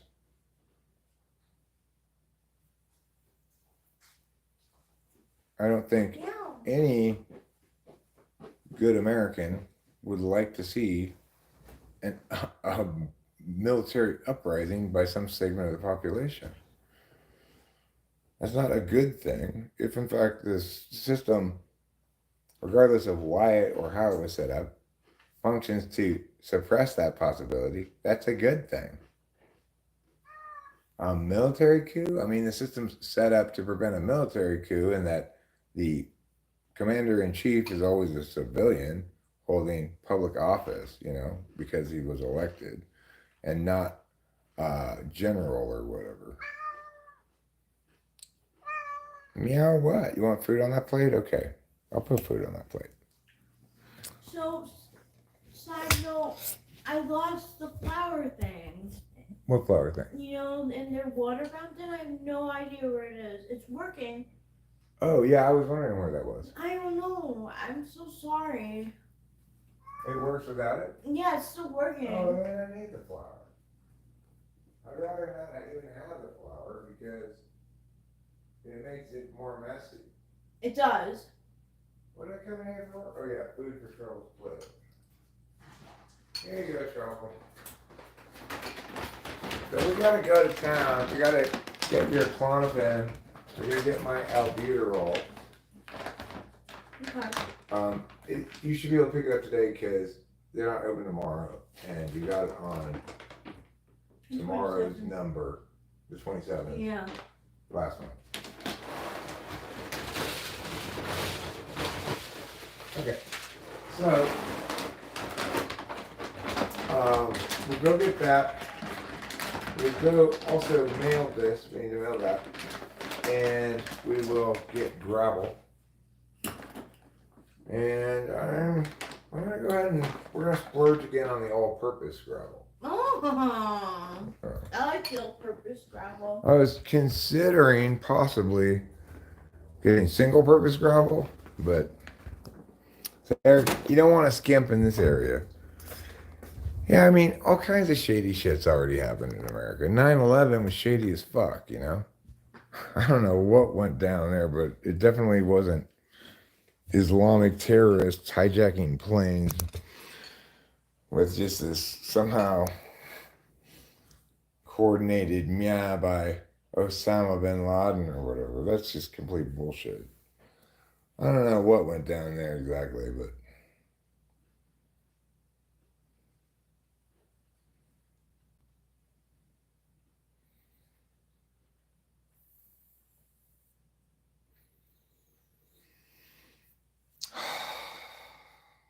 so Rachel's eating some cereal. I'm gonna play a song or two on the guitar or something on the guitar, and Rachel can take her time eating her food, getting ready. But I'll just put it. if we can go by within like an hour or something, Sure, that'd sure. be fine. That'd be great. Thank you. Because we got chores to do. We got chores to do. Everybody knows we got chores to do. We got chores in you. You were Sue. You would like to do some chores, would you? Can you call Delilah for me, Rachel? Yes.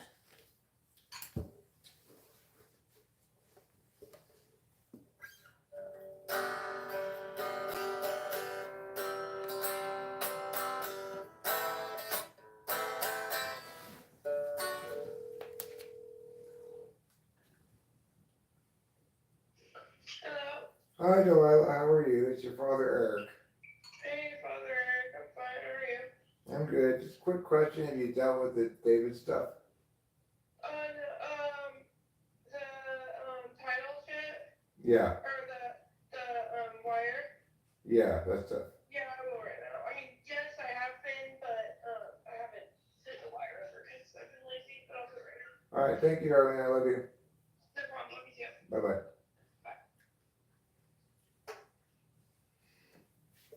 Gotta follow up with her. That's just how it is. You gotta follow up.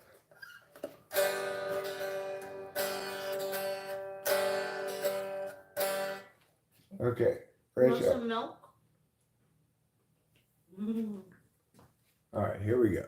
We're gonna start right here.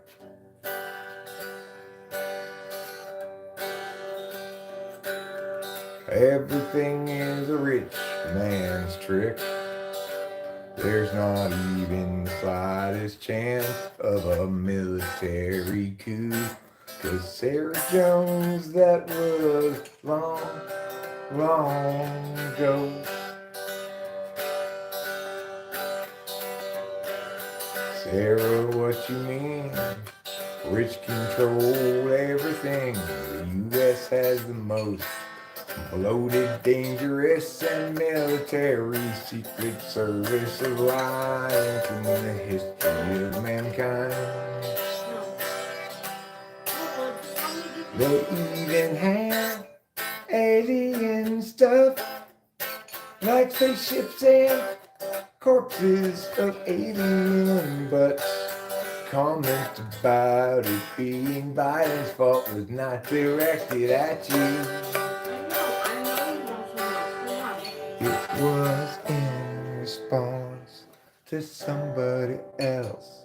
If the rich control everything, then what do you think we're controlling right now when we type things into the chat? Me or Eric, which one is most bloated? Which one is more dangerous and more controlling? Is it the rich? Is it Carlos Paiva? Or is it me who is in control? And a big poo.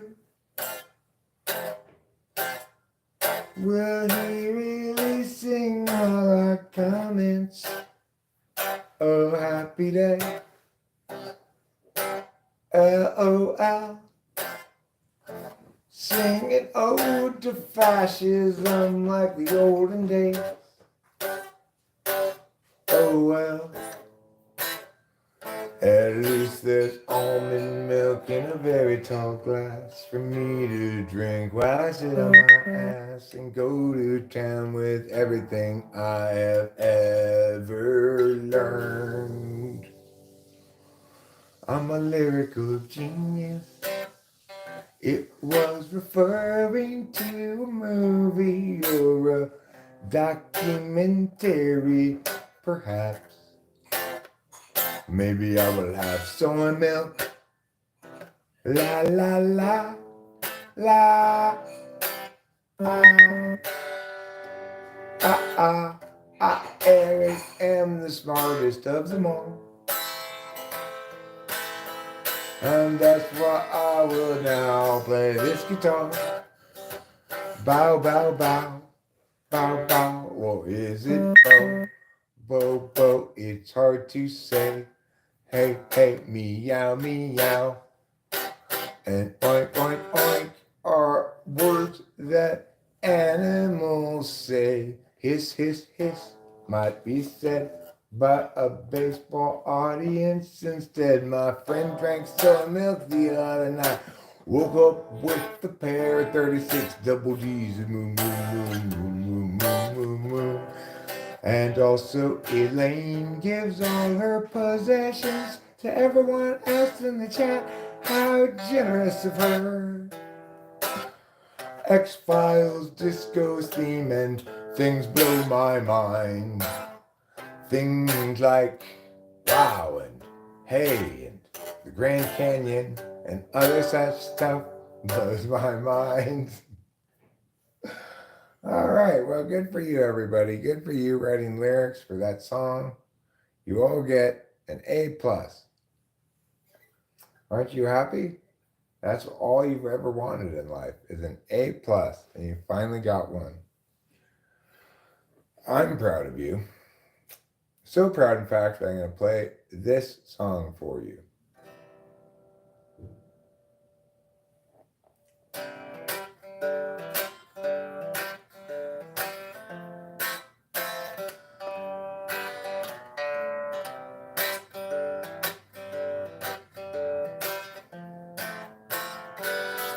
El Nino, my ass.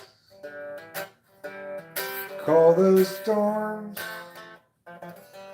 Where is the rain? Those drizzles don't count, I drizzle more. When I pee in the sink, which is just the right height to catch all of the undesired splatter. And when I'm done, I'll go outside and climb a ladder. I will go up there and take me a bucket and pour water inside. And I'll say, hey, Mr. Cloud, won't you drop it from the bottom? Hey, Mr. Cloud, drop it from the bottom. Hey, Mr. Cloud, won't you drop it from the bottom on me?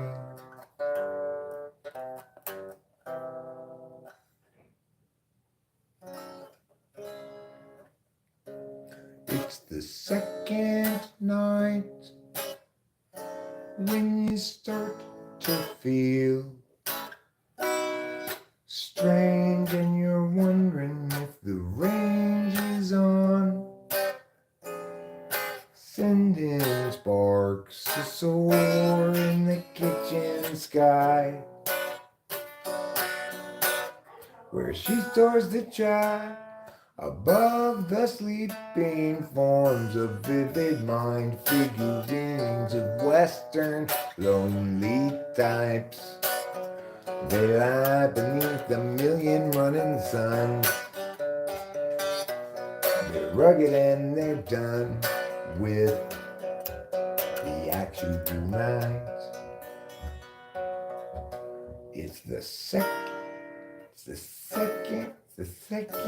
night when you start to feel strange and you're wondering if the range is on. Sending sparks to soar in the kitchen sky,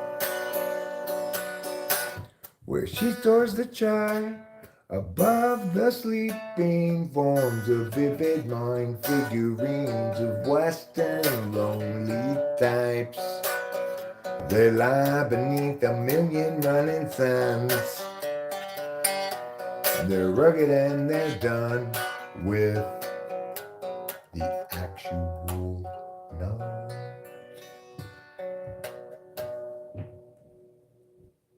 That's a good song that just recently re-entered my repertoire. I'm not super practiced playing it yet, but I'm glad I relearned how to do it. Because like I said, as per my previous statement, it's a good song.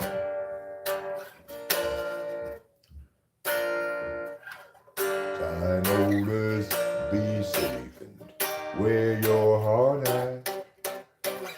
I green safety vest and modesty pants.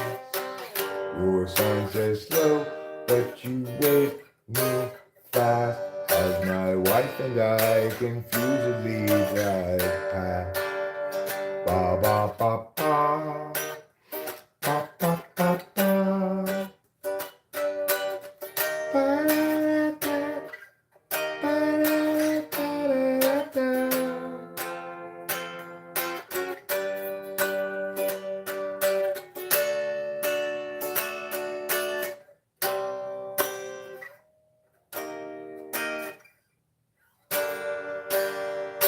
I haven't figured out the chorus to that middle part there, you know. Only the fool on the hill can see, huh? You want me to play Fool on the Hill by the Beatles? Is that what you're trying to get at? Is that what you're subtly suggesting come in? All right, I could maybe do that. Let's see what it looks like. I don't know how complicated it is. I've never tried to play it before.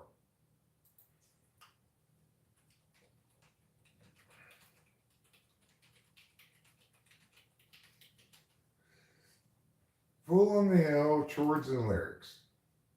I think chords should be pronounced chords, don't you? I think we can all agree with that. What are these chords? Seems like we've got kind of a lot of chords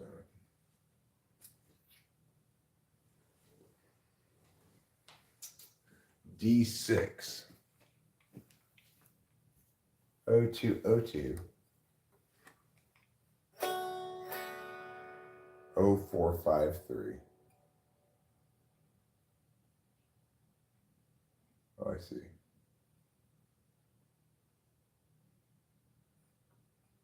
Like this.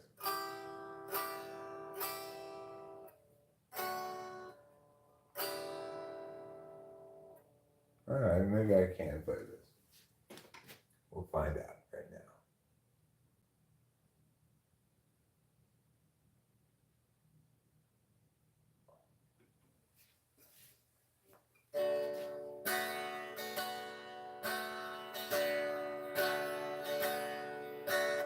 Day after day, alone on a hill, the man with the foolish grin is keeping perfectly still.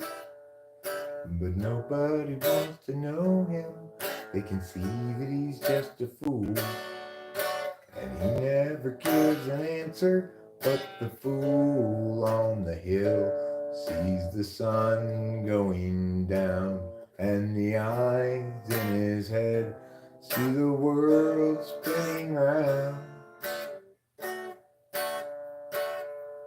Well on his way, head in a cloud, the man of 1,000 voices talking perfectly loud.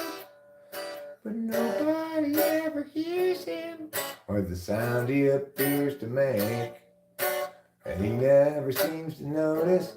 But the fool on the hill sees the sun going down, and the eyes in his head see the world spinning round.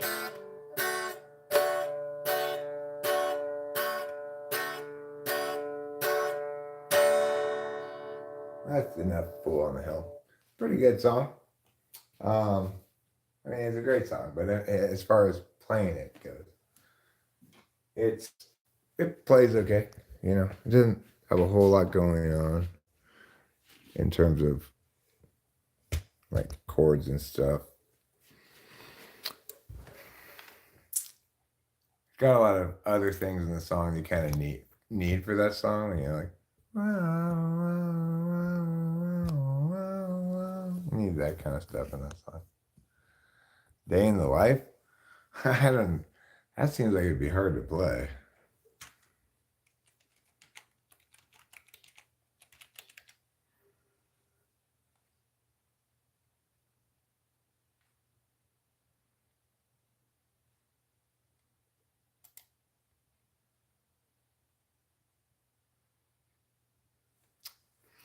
Well, let's take a look-see. Let's take a look-see at my booksy. My booksy meaning this thing over here.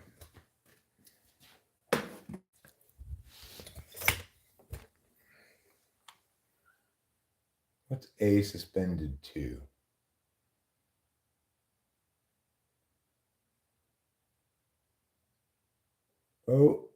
OXO2200. That's A suspended to? Okay. All right. That's fine. You know, it's like, I think I know a lot of chords, but when I get to one of these complicated songs, it's like, oh man, I don't know any chords. I've read the news today, oh boy, about a lucky man who made the grade. And though the news was rather sad, well, I just had to laugh. I saw the photograph. He blew his mind out in a car. He didn't notice that the lights had changed. A crowd of people stood and stared. They'd seen his face before. Nobody was really sure if he was from the House of Lords.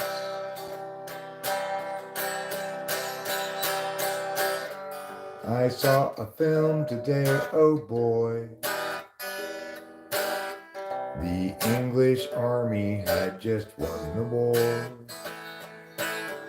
A crowd of people turned away, but I just had to look, having read the book. I'd love to turn you on.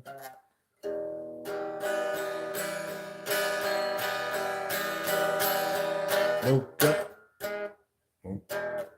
fell out of bed. I dragged a comb across my head. Found my way downstairs and drank a cup. And looking up, I noticed I was late.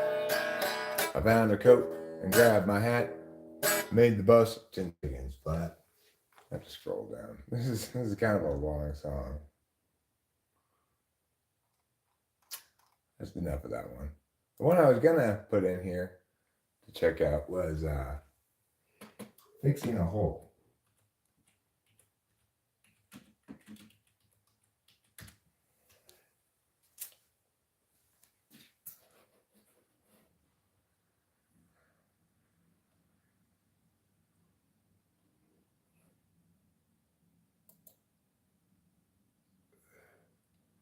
I should be using the fancy ones that Ruben set me up with.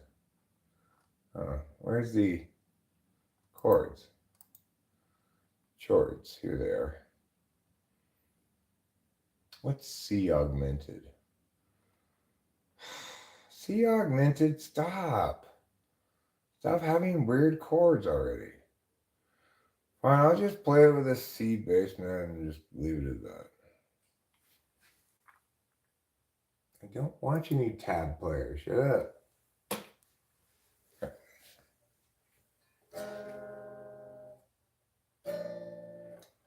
Fixing a hole where the rain gets in and stops my mind from wandering where it will go. Oh, well, I'm filling the cracks that ran through the door and kept my mind from wandering where it will go. Oh, and it really doesn't matter if I'm wrong, I'm right. Where I belong, I'm right. Where I belong. And people standing there who disagree and never win and wonder why they don't get in my door. Well, I'm painting the room in a colorful way. And when my mind is wandering, there I will go. Ooh, ooh, ooh, ooh, ooh. Hey, hey, hey. Etc. Etc. von Betera, as they say in England.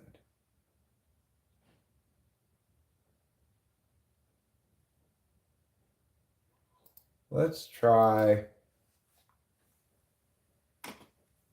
a different song. Let's try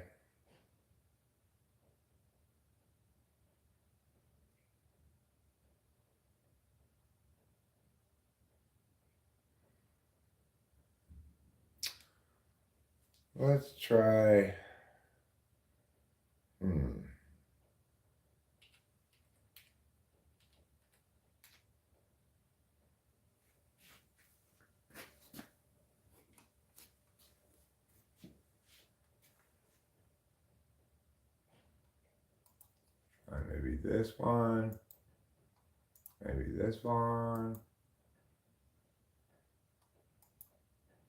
maybe this one.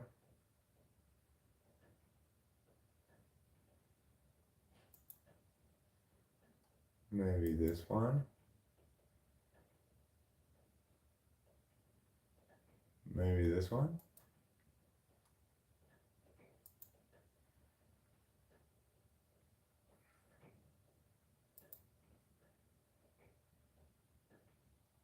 It'd be hard to say.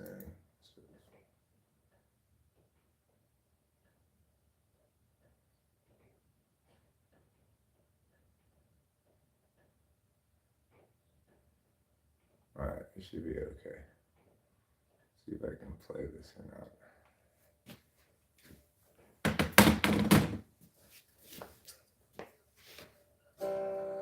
Every single day as I'm waking up, in between times when I'm missing your touch. 7 months in like a bad startup. I think it's time that I get over it. I left my heart in my wallet. So if you see my name, that's why I'm calling. Send a sober text even when I'm drunk. Oh no. And every day is moving on. I can't tell myself that I don't love you anymore. And if it's love, then you let her go.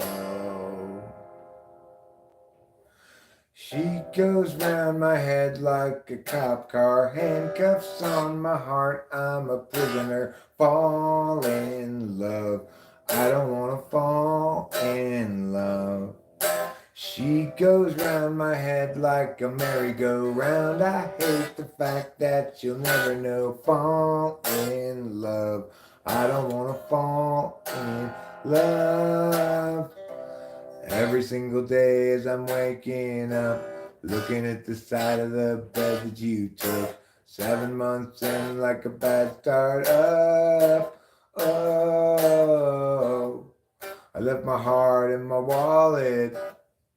And that's why I'm calling. Send a sober text even when I'm drunk. Oh no. And every day is moving on.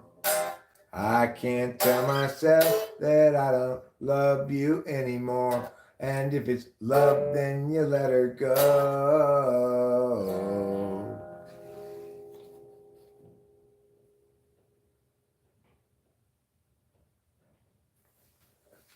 She goes round my head like a cop car, handcuffs on my heart, I'm a prisoner. Fall in love, I don't wanna fall in love. She goes round my head like a merry-go-round. I hate the fact that she'll never know. Fall in love, I don't wanna fall in love.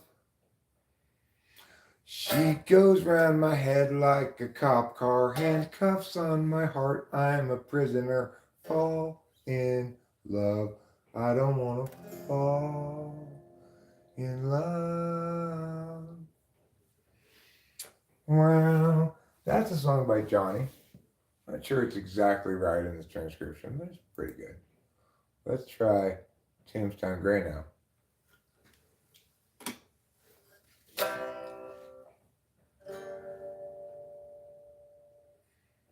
He is better than me. He's everything, and oh my god, it fucking hurts because I'm not like other guys. I'm worse. She's better than me. She's everything I'm not. I wish I had something more than her old used towel on my bathroom floor.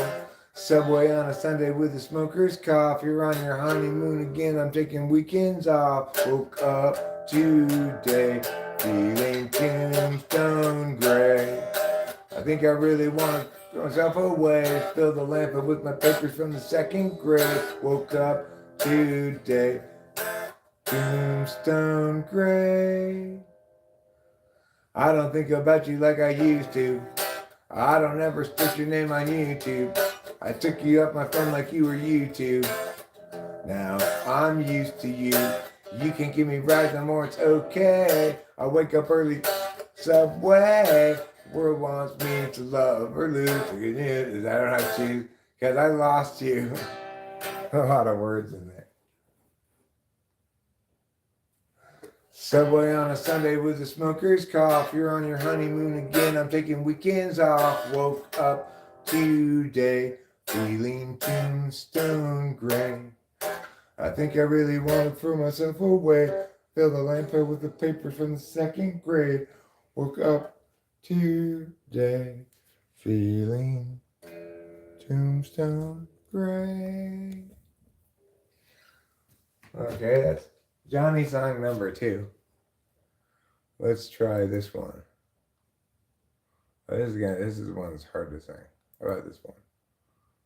It says played in 3.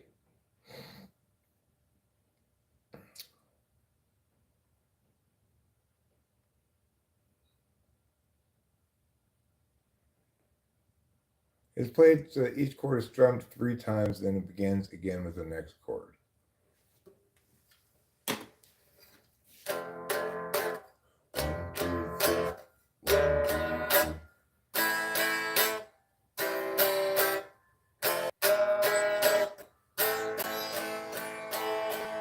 Run, she got the gun. Pull the trigger on you, and the trigger is of love. She got the run, the gun, and the boom, boom, boom, boom, yeah. Run, she got the gun.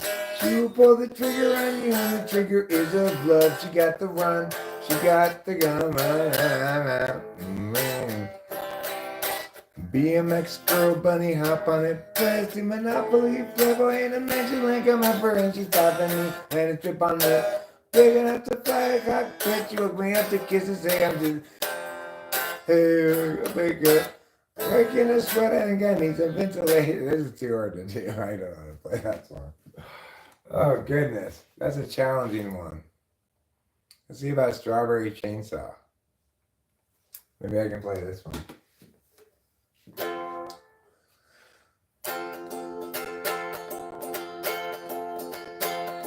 No space big enough for how I feel.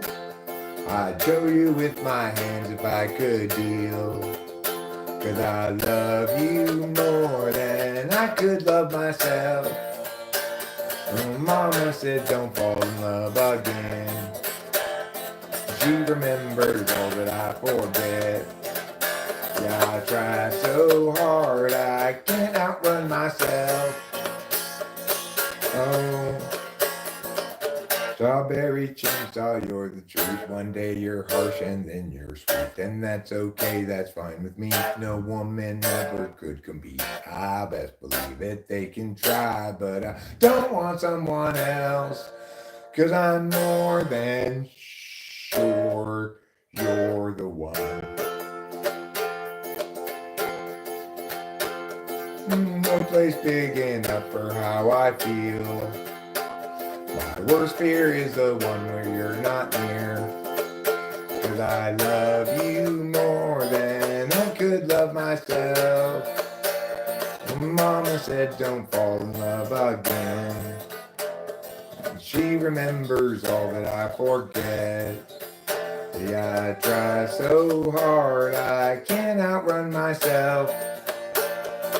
Oh, Strawberry Chainsaw, you're the treat. One day you're harsh and then you're sweet. And that's okay, that's fine with me. No woman ever could compete. And I best believe that they can try. But I don't want someone else. 'Cause I'm more than sure you're the one. That's pretty good transcription of it. Pretty good. All right, I got one more Johnny song I'm going to try, and then I'm going to stop playing Johnny songs.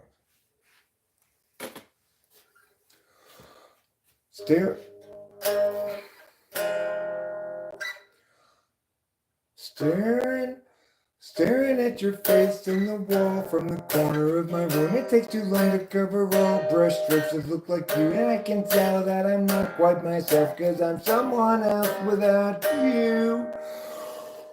Mama didn't want to raise a son who would grow up to be like my father, learn the rule of thumb. Look what I've become instead, and I can sense that I'm not quite myself, 'cause I'm someone else without you.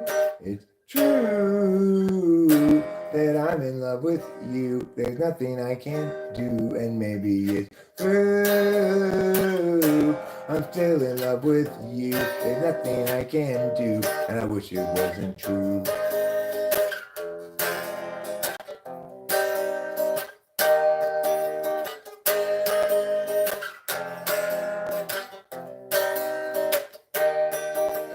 Staring at your face in the wall from the corner of my room. It takes too long to cover all brush strokes that look like you. And I can sense that I'm not quite myself, 'cause I'm someone else without you.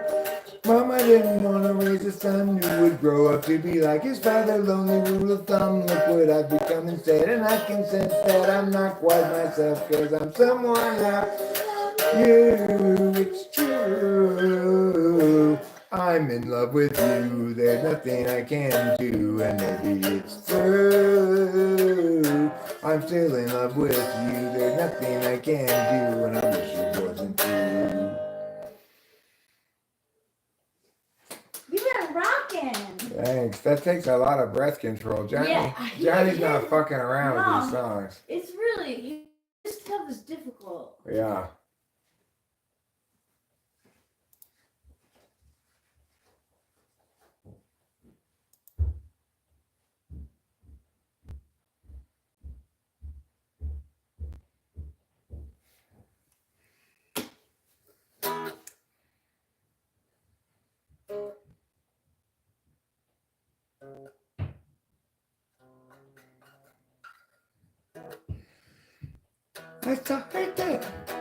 I saw her dancing at a funeral, and that's where it starts.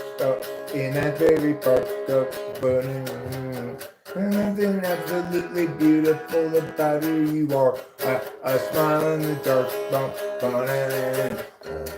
my songs are about you.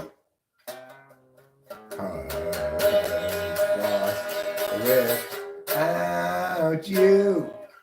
Hey, you got my heart in a holster, babe. I wanna live in your goddamn veins, if that's okay. Yeah, the wide-eyed, tongue-tied 3-4. Hey, you got my heart in a holster, babe. I wanna live in your goddamn veins, if that's okay. Yeah, the wide-eyed, tongue-tied 3-4. Ooh.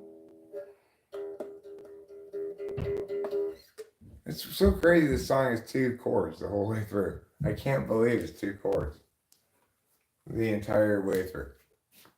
It finally gets to A at the end. It's got 3 chords in the whole song. Crazy. I would never have anticipated that just knowing the song, you know. Alright, now I'm going to play a song I know a little bit better than any of those songs. Namely, one of my songs. Namely, 100,000 years ago. Which, as somebody pointed out correctly the other day, is actually equals 100 billion years ago. 75% view full screen.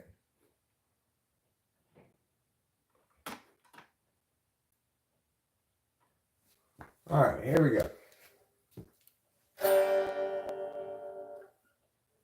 Kind of out of tune there.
It was 100,000 million years ago. Time ran slow. Nobody yet to show. Place the slabs below. Let them go. They will start to grow. More years ensue. Tears gnashing through. Holy slabs come to view. Unchangingly true. Eternally new. So when the slope up is in charge today, options at large show other ways Take a chance now, once quick to check, but don't get caught standing on deck. The slope presents a fork, it's not easy stopping short, too far along to turn around. Perhaps a better course was headed ever north, now there's a fitter force, enemy ground, enemy ground. It was 100,000 million years ago. The time ran slow, and nobody at the show placed us out below and let them go. They will start to grow. Northern Zoo, he's gnashing through a hole his life gone to view. Unchangingly true, eternally new. Oh, Mr. Pup is in charge today. Options at large show other ways. Take a chance now, once quick to check, but don't get caught standing on deck. The slope presents a fork, it's not easy stopping short, too far along to turn around. Perhaps a better course was headed ever north, now there's a fitter force, enemy ground, enemy ground. Thank you, thank you. My name's Eric, and I'm a rock and roll superstar. You guys feel it? Are you guys feeling the rock and roll superstardom? Thanks, darling. My wife agrees. I'm not sure. She might be a little biased.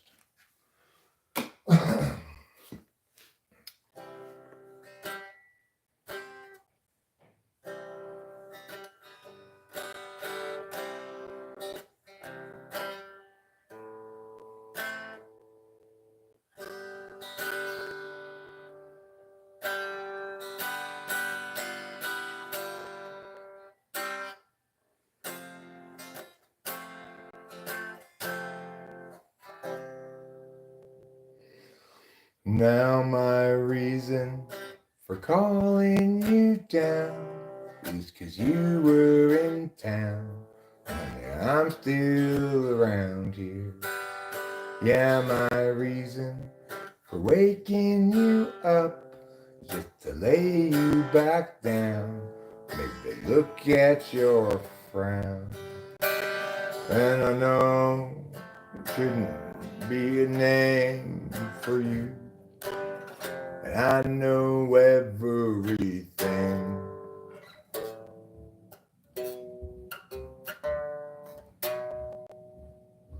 Well, my reason for calling you here was to look at you, dear. I've a sense that you're near me. Yeah, my reason for having this out is 'cause you were about to make choices in doubt. And I know about the pain, take our own names in vain, do something strange with our houses like these neighbors do. And I know everything.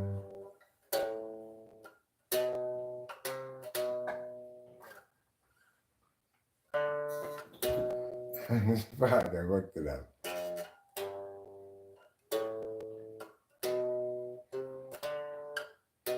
Folding up the laundry, made it something squandary I had gave to you. Holding back sideways, we right. Holding back sideways, surprised we realized what I gave to you. But I need you to know that I can see your naked soul. Yeah, I need you to know everything. Now my reason for calling you down is 'cause you were in town. And honey, I'm still around here.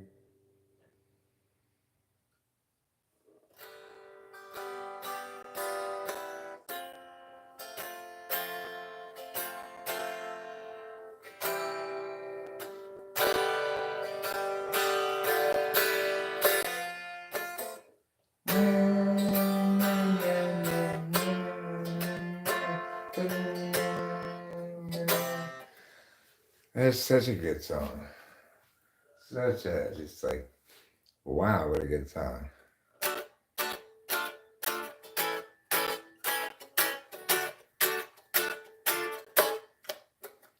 Well, I made it. Thank God I nearly made it.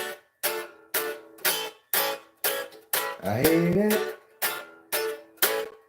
all the time.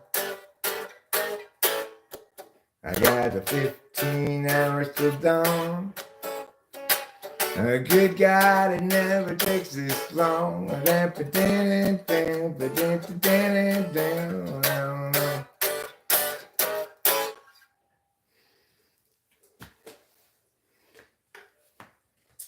wish I could listen.